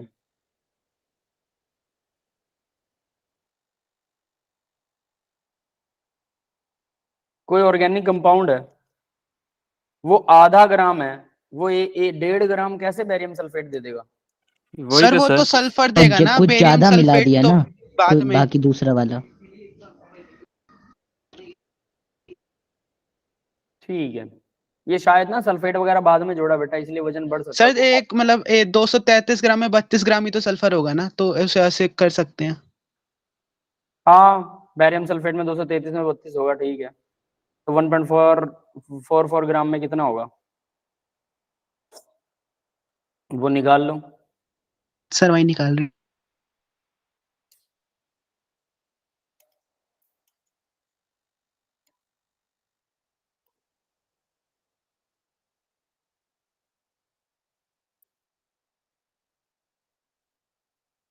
जो अमन का क्वेश्चन था वो मुझे समझ में आ गया कि कैसे क्या है वो। वो पता है क्या कह रहा है बेटा? अमन का था या अजय का? Yes sir. अजय का था, है ना? वो पता है क्या कह रहा है कि ऑर्गेनिक कंपाउंड है जो आधा ग्राम का है, उसके साथ उन्होंने रिएक्शन कराई, कुछ किया, और जिसके अंदर बेरियम सल्फेट हमें मिला 1.5 ग्राम। रिएक्शन करवाने के बाद उसने 1.5 ग्राम बनाया, मतलब उसमें कुछ सल्फर था, पॉइंट आधा ग्राम कोई कंपाउंड है जिसमें सल्फर है, उस सल्फर को सारा यूज कर लिया और उस सल्फर के साथ रिएक्शन करवा के बेरियम सल्फेट बना दिया, और वो बेरियम सल्फेट 1.5 ग्राम का बना। अब वो कह रहा है कि ऑर्गेनिक कंपाउंड के अंदर कितना सल्फर है, समझ गए? जी सर। सर 42% आ रहा है अप्रोक्सीमेटली, सब कुछ कर बेरियम कैलकुलेट। सल्फेट 233 होता है बेटा, सुना ना बेटा? 233। चलिए आंसर देखते हैं, कोई दिक्कत नहीं है। देखो बेरियम सल्फेट का मोलर मास है 233 ग्राम। अब हमें पता है 233 ग्राम में बेरियम कितना है, ओ सॉरी सल्फर कितना है, एक ही है, एक एटम, मतलब 32 ग्राम सल्फर होगा। तो ए 1.44 ग्राम में कितना होगा, इतना sulphur. 32 divide by 233 given mass by molar mass number of mole आ गए। और इसने क्या कर रखा, सॉरी 233 नंबर ऑफ मोल निकालने, सॉरी 233 ग्राम के अंदर 32 ग्राम होता है, तो 1.44 ग्राम में कितना होगा, 32 बटा 233 गुना में 1.44, इतने ग्राम अपने पास सल्फर होगा इसमें 1.44 में।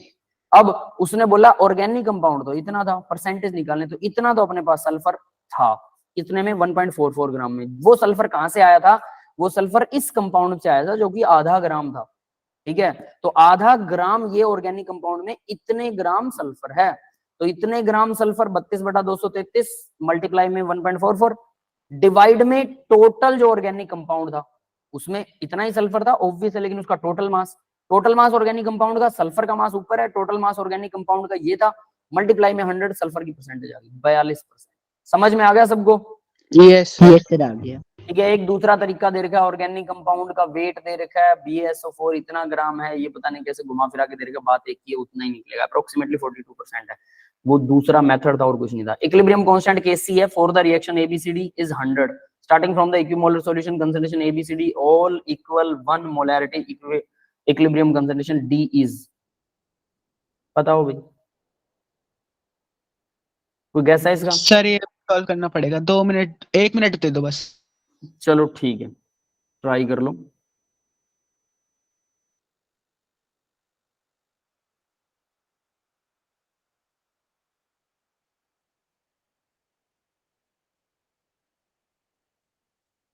सबकी कंसंट्रेशन 1 मोल दे रखी उसने।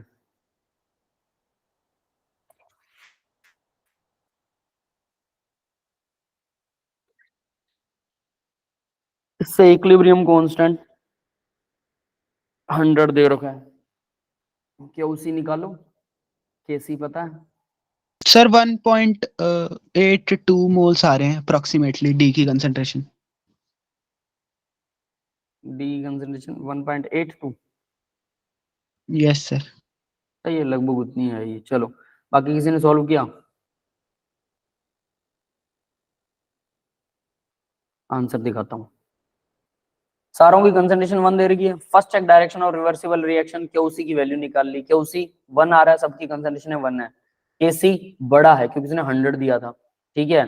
तो Kc की वैल्यू 100 दे रखी है, ये सारों की कंसंट्रेशन 1 है। तो अगर ये x माइनस हो जाती है उसके बाद में Kc इक्वल क्या आ जाएगा भाई, प्रोडक्ट की कंसंट्रेशन डिवाइड बाय रिएक्टेंट की कंसंट्रेशन। ये तो 1 प्लस x होगी, ये 1 माइनस x होगी, यहाँ से x की वैल्यू आ जाएगी। बस कितनी आएगी x की वैल्यू, x इक्वल 11/9। ये समझ में आ गया, इस इक्वेशन से x निकल गया।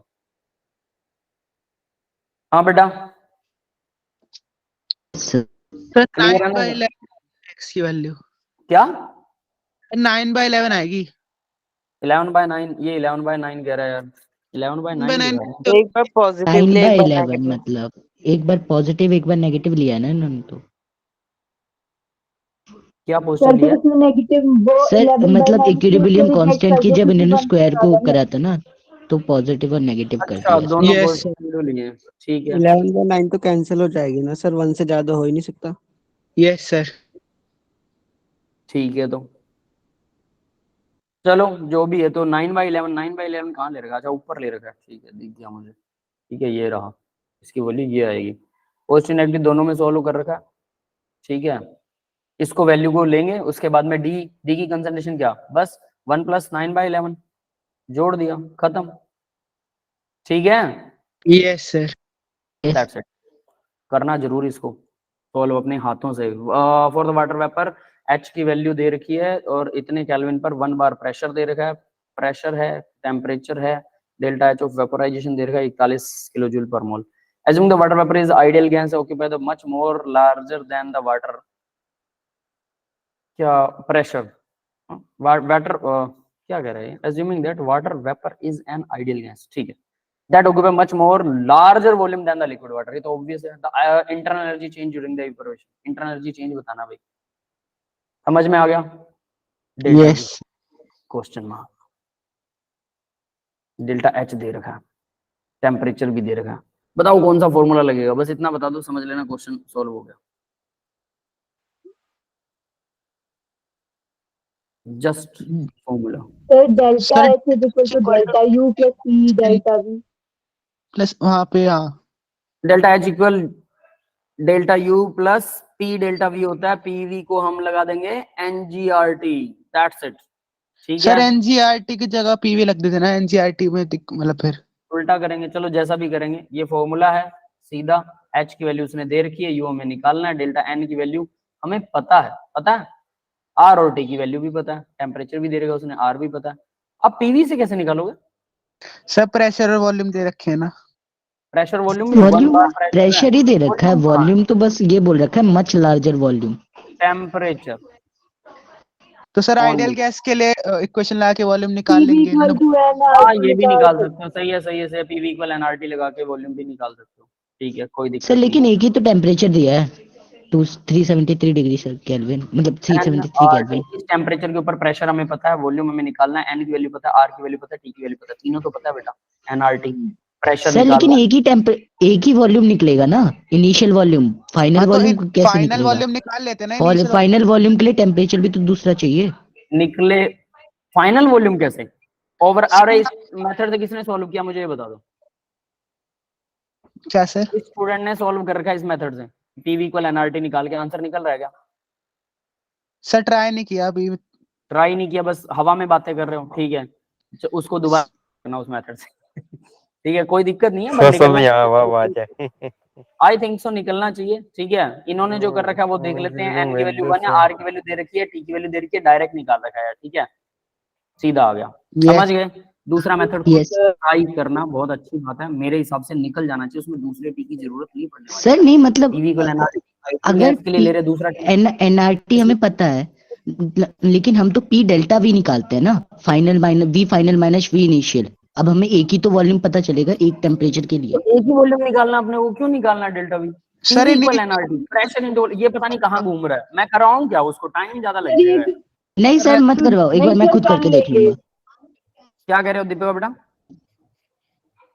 सर कर लेंगे खुद से, ये कह रहे हैं सर खुद कर अरे लेंगे। उसमें डेल्टा वी की जरूरत क्या है यार, पीवी इक्वल एनआरटी में हमेशा डेल्टा वी करते हो, तो प्रेशर पी डेल्टा वी तो हम वर्क डन के लिए करते हैं, ये दिस इज वर्क डन, हमें डेल्टा वी की जरूरत ही नहीं है। मैंने एक प्रेशर दिया कोई गैस का, मेरे पास उस गैस का नंबर ऑफ मोल है, मेरे पास उस गैस के आर है, मेरे पास उस गैस के टेम्परेचर है, मुझे उस गैस का वॉल्यूम चाहिए, उस टाइम पे कुछ भी पुट कर ले आंसर सेम नहीं आएगा, या तो हम सेम आएगा, आई पुट थिंक कर ले आएगा, इसलिए मैं कह रहा हूं आंसर सेम। नेक्स्ट क्वेश्चन देखो, metal surface expose to 500 nanometre radiation है, threshold frequency of the metal photo दे रखी है 4.3 × 10⁻14 हर्ट्ज, ये थ्रेशोल्ड फ्रीक्वेंसी है। थ्रेशोल्ड फ्रीक्वेंसी क्या होता है? न्यू नोट की वैल्यू है। The velocity of ejected electron, कौन सा फॉर्मूला लगेगा बता दो मेरे को फटाफट। Sir Einstein photoelectric equation, photo electric effect वाला फॉर्मूला लगेगा, फिजिक्स में भी आता है, क्या होता है वो फॉर्मूला पता है? h nu is equals to function बराबर plus एच नॉट प्लस के half mv square. yes sir, वही काइनेटिक एनर्जी। हाँ के ही लगा लो यार, ठीक है ठीक है ठीक है ठीक है, यस सर, के ठीक है, समझ गए। तो h इंटू न्यू, उसने बोला 500 नैनोमीटर की रेडिएशन को एक्सपोज किया, तो ये वैल्यू दे रखी है h इंटू न्यू, यानी फ्रीक्वेंसी है क्या, ये क्या है ये नैनोमीटर में, थ्रेशोल्ड फ्रीक्वेंसी है, नहीं नहीं नहीं, ये क्या है, नैनोमीटर वेवलेंथ है सर सर थ्रेशोल्ड वेवलेंथ है, मतलब थ्रेशोल्ड वेवलेंथ, थ्रेशोल्ड नहीं है ये, वेवलेंथ है ओनली। 500 इस metal surface is expose to 500 nanometre radiation, ठीक है, 500 नैनोमीटर में तो तो नॉर्मल वाली वेवलेंथ है। सर ये वेव फंक्शन की है ना, वेवलेंथ। लैम्डा उसने दे रखा है 500, ठीक है। अब बात ये है उसने टोटल एनर्जी का लैम्डा दे रखा है, तो हमारे पास h इंटू न्यू, तो मैं न्यू की जगह पर क्या भर सकता हूँ भाई, h C lambda T by lambda, ठीक है, सी बाय लैम्डा न्यू होता है, सिंपल सी बात है। तो एच जो है H into C by lambda equal, अब यहाँ मैं लैम्डा की वैल्यू भर सकता हूँ, कितनी भर सकता हूँ, लैम्डा की वैल्यू 500 भर सकता हूँ, कोई दिक्कत नहीं है, समझ गए। न्यू नोट, अब न्यू नोट उसने दिया है, थ्रेशोल्ड फ्रीक्वेंसी ये है, इसकी जगह पर ये वाली वैल्यू भर दूं, एच मुझे पता है, सी मुझे पता है, लैम्डा उसने दे दिया 500 और न्यू नोट की वैल्यू दे दी। काइनेटिक एनर्जी निकालनी है क्या, इजेक्टेड इलेक्ट्रॉन की काइनेटिक एनर्जी निकालनी है, ये निकल जाएगा। यस, क्लियर है सबको? ये सर ठीक है, तो बस खत्म फिर, है ना। तो सी बाय लैम्डा इक्वल न्यू होता है, सी इक्वल न्यू इंटू लैम्डा होता है, ये पता होगा आपको, है ना, दैट्स इट। तो यहाँ पे इसने बोला कि इतना लैम्डा था, इलेक्ट्रॉन बाहर निकल गया, स्पीड मैक्सिमम ये होगा, पता नहीं क्या क्या कर रखा है, ये वाला फॉर्मूला यही लगेगा ना, यही मैंने बोला, ठीक है, दैट्स इट। ये है मेन चीज, इसके अंदर फर्दर कैलकुलेशन है, कर लोगे कैलकुलेशन आई थिंक, है ना, करना जरूर है, याद रख लेना इसको। फॉर द गैल्वेनिक सेल, ये गैल्वेनिक सेल है जिंक वाला, इसका पोटेंशियल कितना होता है, 1.1 होता है, लेकिन यहाँ पर मोलर कंसंट्रेशन जिंक की अलग दे दी इसने। सॉल्यूशन की कंसंट्रेशन अगर 1 मोल होती है तब वो 1.1 वोल्ट होता है, अब ये कंसंट्रेशन अलग है तो ये अलग आएगा, ठीक है, याद रख लेना। E cell nearest integer Nernst equation, इसका मतलब मेरे को कई बार ये लगता है जब ऐसा क्वेश्चन होता है तो लगता है जैसे इसने बोला नरनेस्ट इक्वेशन को यूज करो, करो भाई। सर जो क्वेश्चन सीधा बता रहे हैं हमें फॉर्मूला कौन सा लगाना है। देखो ये दोनों ई नोट वैल्यूज दे रखी है, ये तो सबसे सिंपलेस्ट सेल है, हमें याद ही होता है ये सेल तो सबको, है ना। तो और ये RT बाय NF, इसने n को भी सोल्व कर दिया क्या, नहीं n को सोल्व नहीं किया, नहीं नहीं दिया, सिर्फ इसको सोल्व करके 0.09, ये क्वेश्चन आया था यार अभी भी थोड़े दिन पहले, यही हाँ वैल्यू सर। यस सर लग रहा कर रखा है पिछले पता नहीं कौन सा सर साल। एक कंसंट्रेशन अलग है बस। बस तो कंसंट्रेशन डाल दो ना, क्या दिक्कत है, प्रोडक्ट बाय रिएक्टेंट, सीधी सी बात है, इसकी कंसंट्रेशन और इसकी, क्या कॉपर की कंसंट्रेशन भी दे रखी थी उसने, ये है, कॉपर की दे रखी है, बस फिर दोनों की दे रखी है, प्रोडक्ट बाय रिएक्टेंट, इक्वेशन तो वही यूज होनी बेटा, ये लोग खत्म। ई सेल, ये एफ सेल नहीं है, ई सेल है, ठीक है, E cell, E nought cell minus this one, तो प्रोडक्ट बाय रिएक्टेंट। और ये देखो ये क्या, जिंक को इसने 2 लिख रखा है, ऐसी सिली मिस्टेक्स हो सकती हैं, उसकी टेंशन लेने का नहीं, ठीक है, पता होगा कितना होता है ये 1.1, ये ई सेल माइनस जिंक, और ये आ गया फिर ये जितना भी आएगा लास्टली 1109, ठीक है, क्लियर है? Yes sir. यहाँ कुछ गड़बड़ करी क्या, इक्वल का साइन कहाँ खा गया ये,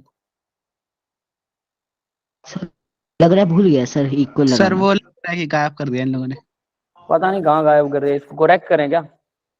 नहीं सर छोड़ दो, इतना अब इतना कौन छोड़ दो यार, देखेगा। इन द ब्लैंक्स भरने, और ये थोड़ा सा देख लेना, मुझे इस पर डाउट हो रहा है इसने क्या कर रखा है, ठीक है।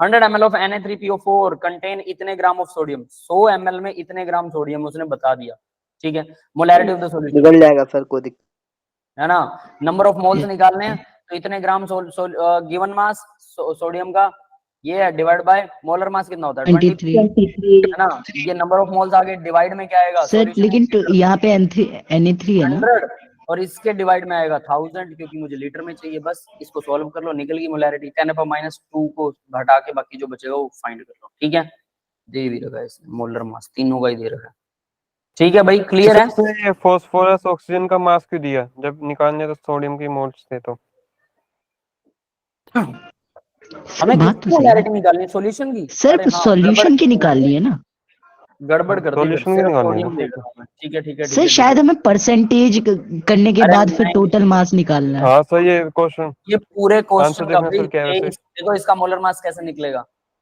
ये आएगा गिवन मास है 3.45 डिवाइडेड बाय, ठीक है, इतना सोडियम, सिर्फ सर इतना, मोलर मास तो निकल जाएगा ना, divided by percentage of sodium. सिर्फ इतने ग्राम सोडियम है। अब देखो जरा इसका मोलर मास निकालो, Na3, सही बात है, सही पकड़े हो बेटा, क्या 23 मल्टीप्लाई में 3 प्लस में फॉस्फोरस 31 प्लस में ऑक्सीजन 16 गुना में 4, ठीक है, कितना आएगा टोटल, फटाफट निकालो, 23 3 3 9 3 दूना 6 और 31 6 प्लस 31 में 64 कितना 70 100 हो गया और 16 चौके 64 164 हो गया, 164 ग्राम टोटल। अगर 154 ग्राम होता है तो उसमें सोडियम कितना होता है, देखो जरा 69 ग्राम, तो 69 ग्राम सोडियम होता है ना, तो यानी सीधी सी बात है 69 ग्राम सोडियम अगर है तो टोटल मास कितना है 164 ग्राम। समझ गए? Yes sir. बस फिर अब यहां से निकाल सकते हो, अगर सोडियम 1 ग्राम है तो 1 ग्राम सोडियम है तो 164 डिवाइड बाय 69, और सोडियम दिया कितना है 3.45 ग्राम सोडियम अगर होगा, मुझे लगा सिर्फ सोडियम डिवाइड बाय टोटल करना है, वो अजय ने सही पकड़ा है ना। ये जल्दी में गड़बड़ होती है, इसीलिए आप लोगों को बोला था बहुत केयरफुली ध्यान रखिए, 69 डिवाइड में मल्टीप्लाई में 3.45। ठीक है, क्लियर है? इतने ग्राम अपने पास टोटल क्या आ गया, सॉल्यूशन आ गया। क्लियर है? Yes sir. तो गिवन मास सॉल्यूशन का पता है, तो गिवन मास मैं लिख सकता हूँ 164 मल्टीप्लाई में 3.45 डिवाइड में क्या आएगा 69, ये गिवन मास है। इसके डिवाइड में अगर मोलर मास कर दूं, मोलर मास था 164, ये नंबर ऑफ मोल्स हो गए, ये 164 से 164 कट जाएगा, number of mole divide by solution in litre. Solution 100 ml है, इसको डिवाइड कर देता हूँ 1000 से, ये बन गया लीटर में। अब आ गया आपका मोलैरिटी, सॉरी हाँ मोलैरिटी आएगा m, दैट्स इट। यस, अभी ठीक है क्या? किसी को Yes, गड़बड़ sir. तो नहीं? Yes sir. ठीक है, सॉल्व कर लोगे? ऐसे ही कुछ तिकड़म बाजियां कर रखी है इसने। देखो हमारे वाला वो बन रहा है 1/3 3.23 गुना, हाँ ये सर 69 वही बन रहा है आखिर में। यस सर वही है। 23 गुना ये 69 बन रहा है, बिल्कुल सही है। 164 से 164 कट जाएगा, ये डिवाइड बाय 69 बिल्कुल सही है, और लीटर का 0.1 आ रहा है, बिल्कुल सही। That's it. ठीक है भाई, अगला क्वेश्चन देखो। Overall stability constant of the complex is 2.1 है, the overall dissociation constant y is. Overall stability दे रखी है, ओवरऑल डिसोसिएशन कांस्टेंट बताओ। ये बस ऐसा क्वेश्चन कर रखा है पहले किसी ने? सर ये शायद ऐसे होगा, स्टेबिलिटी कांस्टेंट इक्विलिब्रियम कांस्टेंट के इक्वल होता है, ऐसा कुछ होता है। डिसोसिएशन कांस्टेंट जो है वो उसके रिवर्स होता है, स्टेबिलिटी कांस्टेंट के रिवर्स, उल्टा 1/, कर दो बस, खत्म। Yes sir. तो करो फिर, उल्टा होगा ना, डिसोसिएशन कांस्टेंट और स्टेबिलिटी कांस्टेंट एक सर दूसरे 5 के इक्वल है, नियरेस्ट इंटीजर मतलब 5 के मैं आसपास आएगा। ये k लगाता हूँ फॉर स्टेबिलिटी इक्वल 2.1 इंटू 10⁻13 लगाता हूँ, तो डिसोसिएशन कांस्टेंट क्या होगा, kd क्या बनेगा 1/2.1 इंटू 10⁻13 माइनस 13 के 13। ठीक है, भाग करो इसको यार, 2 को 1 से करेंगे कितना आएगा, 2 पंजे 10, 0.5 सर 5.7 इंटू 10⁻14 माइनस 13 माइनस 14। अच्छा 5 इंटू 10⁻14 आएगा सर अप्रोक्सीमेट है, मुझे नहीं पता। 5.7 आ रहा है। अच्छा 5.7 आ रहा है, ठीक है, मैंने तो सीधा लगाया यार, 2 को डिवाइड किया 1 से। ठीक है, मेरा वाला तो थोड़ा सा ज्यादा अप्रोक्सीमेट है, जैसे भी है आंसर ये आएगा। यही आ रहा है ना, यही Yes. किया आपने, कुछ और किया? ये लो, ये उसका रिवर्स होता है, ये लो 4.7 आ रहा है, आपका 5.7 कैसे आया? सर हमारा अप्रोक्सीमेशन सही हो गया। मैंने 5 लगाया लगभग। 2.1 को अगर 1 से डिवाइड करेंगे तो 1 से हाँ, कम आएगा ना, सर 0.5 से सही कम है, आएगा यार, अगर ज्यादा थोड़ा आएगा। हाँ 5 से कम आएगा वो आंसर। ये ठीक है, ठीक है। ठीक है, समझ गए? Yes sir. 5.7 तो 6 लिख के आता आंसर है ना, 5 इज द राइट आंसर। ये नहीं गड़बड़ सर, मैं इसको क्या था। है। ये और भी बढ़िया। देखो 83 क्या हुआ? ग्राम ऑफ डाइलेंट ग्लाइकोल है, डिसॉल्व है 650 25 ग्राम के अंदर, freezing point of the solution is. इसको इतने में डिसॉल्व कर दिया, मास दे रखा है, इथाइलिन ग्लाइकोल का फॉर्मूला आता है, क्या करें, डेल्टा टी एफ इक्वल क्या होता है, KF into M। के एफ। तो के एफ की वैल्यू आपको पता है कितना होती है, 1.8 m। मोलैरिटी उसने दे रखी है दे सॉल्यूशन की, रखी है सर, इथाइलिन ग्लाइकोल है 83 ग्राम है, टोटल सॉल्यूशन बता रखा है, निकाल तो लेंगे। मोलैरिटी निकाल सकते हैं। Yes sir. Yes sir. 1.86 use करना है इसको, तो यही फॉर्मूला यूज होगा बस, और कुछ भी नहीं करना। मोलैलिटी निकाल लो, और 273 एटॉमिक मास भी दे रखे हैं सब, इथाइलिन ग्लाइकोल सीधा कहां पर है, ये रहा टीएफ इक्वल, ये रहा। ठीक है, और फिर टेम्परेचर, हमें एक टेम्परेचर तो पता है 273 होता है, फ्रीजिंग पॉइंट ऑफ वाटर, है ना। दूसरा टेम्परेचर हमें निकालना था, निकल गया, दैट्स इट। ये प्लस माइनस का ध्यान रख लेना, माइनस निकलेगा प्लस निकलेगा। ठीक है, क्लियर है बेटा सबको? Yes sir. नेक्स्ट क्वेश्चन देखते हैं। 9th, the reaction rate of the for the reaction was measured by the function of the concentration of the different species it was observed। इसका कुछ रिएक्शन रेट निकाला और ये ऑब्जर्व किया। क्या observe किया इन्होंने?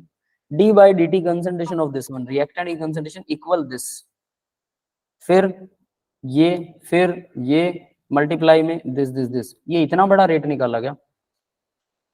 फिर the square bracket are sir वहाँ इक्वल लगाना भूल गए क्या लग रहा है? सर वो इक्वल लिखा है क्या? सर PTCl2 सर PTCl4 जो है वो 2- वहाँ पे लग रहा है इक्वल नहीं लगा पाया। हाँ मेरे को कुछ ऐसा ही फील हो रहा है यार, पता नहीं क्या हो रहा है। ये मेरे को कुछ गड़बड़ लग रही, किसी और को भी लग रही है गड़बड़? अरे सीधा सीधा कुछ रेट वेट दिया है यार इसने, डायरेक्ट निकालना, कुछ पूछा ही नहीं है। The rate of the reaction दे रखा है। कैसे निकालना है?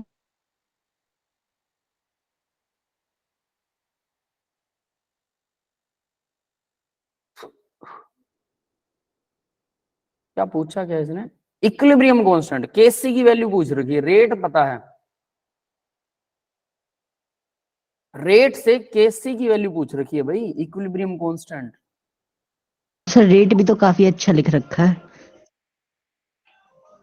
ये गलत लिखा हुआ है यार। अरे कुछ तो गलत करा ये होगा। अगर मुझे केसी, तो पता मेरी बात नहीं लगा। सुनो, अगर केसी पूछा है, पता नहीं कुछ गड़बड़ कर रखी है। सर शायद वो PTCl4 है ना, उसके साथ में सामने इक्वल लगेगा -2.4 के। यस यहाँ- लग तो रहा है। यहाँ इक्वल लग गया 10⁻³ और फिर क्या? फिर ये क्या है?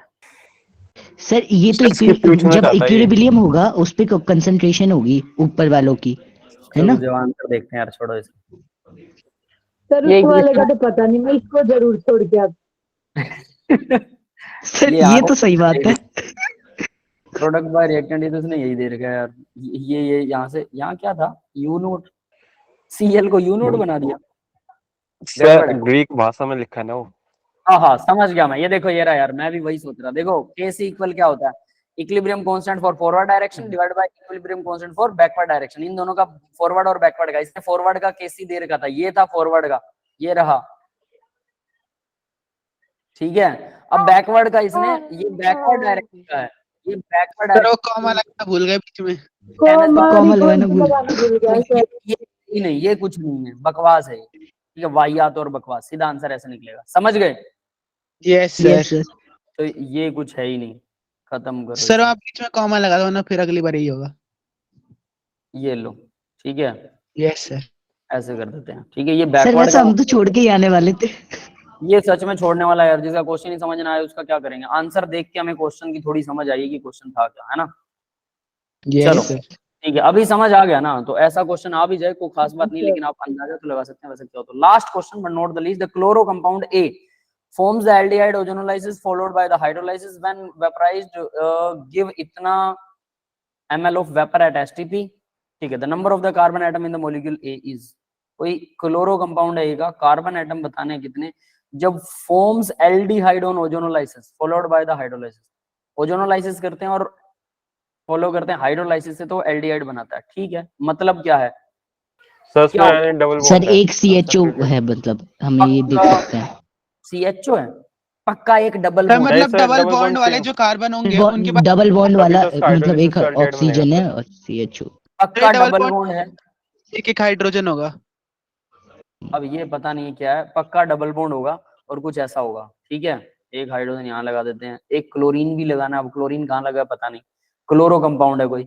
उसके बाद form aldehyde on ozonolysis followed by the hydrolysis, तो एल्डिहाइड बनाएगा, यही एल्डिहाइड बना सकता है पक्के तौर पर। यहाँ हाइड्रोजन होना चाहिए, फिर एल्डिहाइड बनेगा, तो है ना। Yes sir. और एक क्लोरीन यहाँ लगा सकते हैं। अब हमें ये नहीं पता कार्बन की चेन कितनी बड़ी है, ठीक है। व्हेन वेपोराइज्ड कंप्लीटली सर इतने क्लोरीन क्यों ग्राम लगाना ऑफ है ए वैसे? गिव इतने ml एट एसटीपी। तो वेपोराइज करते हैं जब इसको, किसको वेपोराइज करते हैं? इस एल्डिहाइड को वेपोराइज करते हैं। इतने ग्राम ऑफ ए गिव इतने ml ऑफ वेपर। इससे क्या पता और लगेगा? सर जो ML दे रखे हैं उसे मोल में कन्वर्ट करना पड़ेगा। ml से मोल बनाओगे, कुछ सर और नहीं बनाओगे? मतलब 2. मतलब 22400 से डिवाइड कर सकते हैं। ml से ml दे रखे हैं, एसटीपी पर ml है, ठीक है। इससे नंबर ऑफ मोल निकाल सकते हैं कितने हैं, ठीक है। उससे क्या मिलेगा भाई नंबर ऑफ मोल से? सर अब फिर रिएक्शन देखनी पड़ेगी कि 1.53 ग्राम्स ने दिया है तो कितना दिया होगा नंबर ऑफ मोल्स। अरे क्लोरो कंपाउंड के वेपर्स उड़ाए हैं इन लोगों ने। क्लोरो कंपाउंड के ही होंगे, ओजोनोलाइसिस करने के बाद में उड़ाए होंगे यार, पता नहीं क्या किया, क्वेश्चन सर नॉट बिना ओजोनोलाइसिस के उड़ाया आंसर है।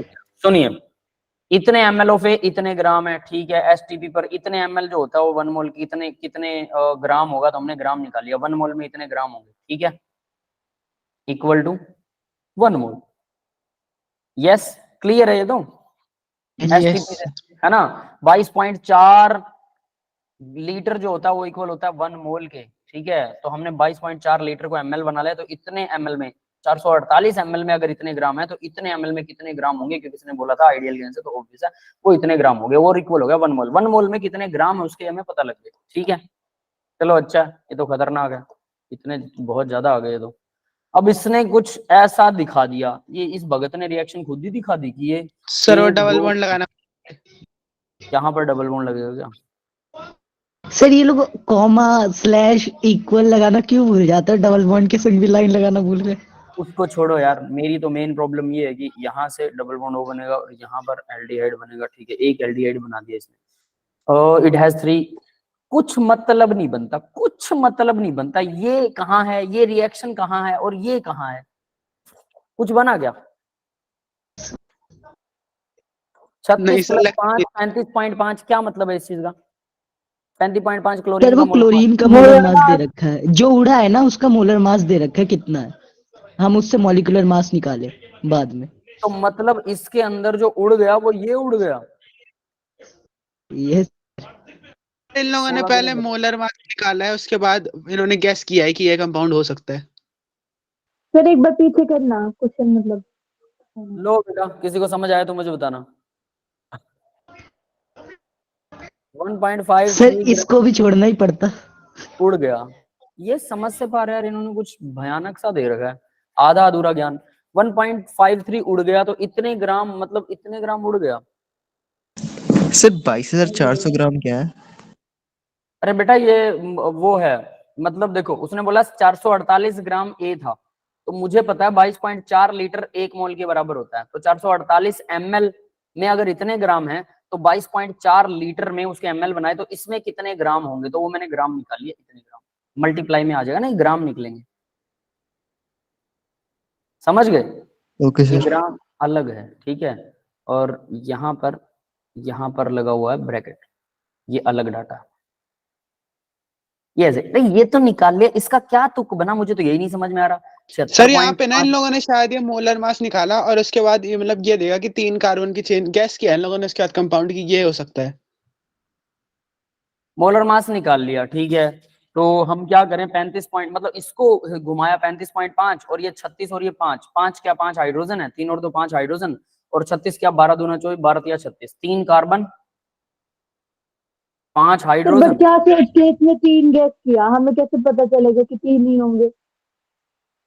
भाई इसका ठीक है, देखो अब मुझे ना इसका और इसका लिंक नहीं पता लग रहा, ये 7650 है और ये 76। सर बस मुझे इतना दिख रहा है कि वो जो हमारा मतलब सर मास ग्राम निकला ना, इसको 100 से डिवाइड किया हुआ है इसमें, और क्यों कुछ किया भी डिवाइड? दिक्कत नहीं है। सर ऐसा लग रहा है वो लोग 100 से डिवाइड करना ऊपर भूल गए लग रहा है। कहाँ पर भूल गए थे?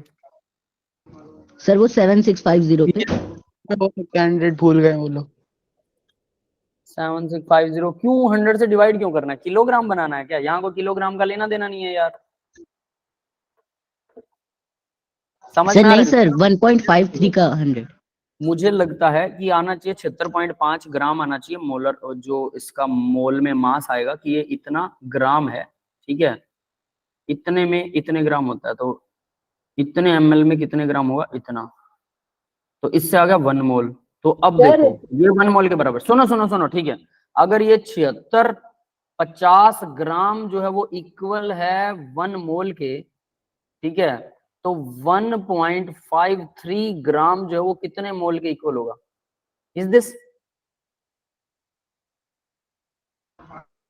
ये 1/7650 मल्टीप्लाई में 1.53 निकालना जरा इसका आंसर, पर इसके मोल निकल भी जाएंगे तो उससे क्या? सर हमें बस ये पता चलेगा कितना ग्राम यूज हुआ। चलो ठीक है, जो मुझे समझ आया वो बता देता हूँ, ठीक है। बीच में कुछ मिसिंग है, पहले मेरी सुन लो थोड़ी सी, कि हमने क्या किया कि यहाँ वाला डाटा मिसिंग है 7650, ठीक है। अब ये 76.50 शायद हमने निकाल लिया, कहाँ से निकाला इसी की थोड़ी कंफ्यूजन हो रही है मुझे, कोई बात नहीं। लेकिन अगर ये डाटा आपका निकल गया तो फिर हम गैस क्या मारने वाले हैं, हम गैस मारने वाले हैं 35.5 ग्राम तो क्लोरीन निकाल दो 7650 में से, ठीक है। कितना बचा 0 1 और 7 में से 3 या 4 41 बचा। Yes sir. ठीक है, तो ये जो 41 बचेगा, इस 41 के अंदर 12 के टेबल पर 12 गुना में x प्लस में हाइड्रोजन है, y हाइड्रोजन, ये इक्वेशन हमारे पास कुछ बनती है और ये इक्वल टू में सर तो 41 फिर x होगा 3 और हाइड्रोजन होंगे 5, तब बस सेटिस्फाई हो रही यही इसने निकाल रखा है 3 और 5, समझ गए। तो यस यानी सर। अगर ये निकल गया तो हम डेफिनेटली इसका गैस लगा सकते हैं। इन्होंने ये इक्वेशन तो अपनी तरफ से ऐसे फालतू में लिखी है। अब बात ये कि ये जो यहाँ निकाला है वो पॉइंट में ये सही निकाला गया, कोई देखो 500 सर सुनो तो, ये नहीं निकाला है सर वहाँ पे शायद 76.50 लिखा है। बस तो इस वो आपने यहाँ पे almost 77 आ रहा है। 445 का 448 कैसे कर दिया फिर? 445 का 448 कर दिया, ये भी गड़बड़ है। मतलब 448 दे रखा पर और यहाँ पे लिख रहा है 445। नीचे 445, अरे ये तो 48 कर देते हैं, ये तो भगत राम आदमी है, पता ही आपको। सर वहाँ पे 76.50 है लग रहा है, क्योंकि 5 की जो बिंदी है नीचे वो ज्यादा मोटी है। 76.5 ही आएगी यस वैल्यू सर। डिवाइड करके, मैंने अभी कैलकुलेट कितना ही आएगा ये 76.5 ही आएगा। सर। Yes sir. 500 को इससे डिवाइड करते हैं, अभी तो बोल रही थी बट आप 5 में 25 और 20 कट गया। अच्छा 45 को 1 से करेंगे तो 45 को 2 से करें तो 90, 1 से 1.5 से करें, सही बात है, बिल्कुल सही बात है, यही आएगा। इतने ग्राम सर आएगा। देखो 5 की बिंदी ने कितना ब्लंडर कर दिया। इतना ग्राम आएगा, सही है कैलकुलेशन। अब इन पे भरोसा नहीं करना चाहिए ना सॉल्यूशंस पर, इनके सॉल्यूशन सही हैं। तो इतने ग्राम आ गया, ऑब्वियस है। तो मुझे पता लग गया भी इतने ग्राम में 1 मोल होता है, तो मैंने 1 मोल मतलब पूरा एक मोलिक्यूल जिसका मोलर मास, मुझे मोलिक्यूल का मोलर मास पता लग गया। तो मैंने गैस लगाया कि उसमें क्लोरीन भी थी, क्लोरीन को माइनस कर दिया, फिर जो बचा उसमें कार्बन और हाइड्रोजन बच गए। तो कार्बन और हाइड्रोजन कितने हो सकते हैं वो गैस। क्लियर है अभी? ठीक है, yes sir. That seems better. That's all for the today's class बेटा, ठीक है। तो यहाँ पर अब देखिए, वैसे तो अगर इसको सही मानते तो निकल ही जाता है ना। दैट्स ऑल, चलो ठीक है। तो आज के लिए इतना ही था। अब सारे क्वेश्चन दोबारा से आप लोग अपने हाथों से कीजिएगा, मैं अब रिकॉर्डिंग ऑफ कर रहा हूँ, ठीक है। मेरी एक और क्लास है आज यार अभी।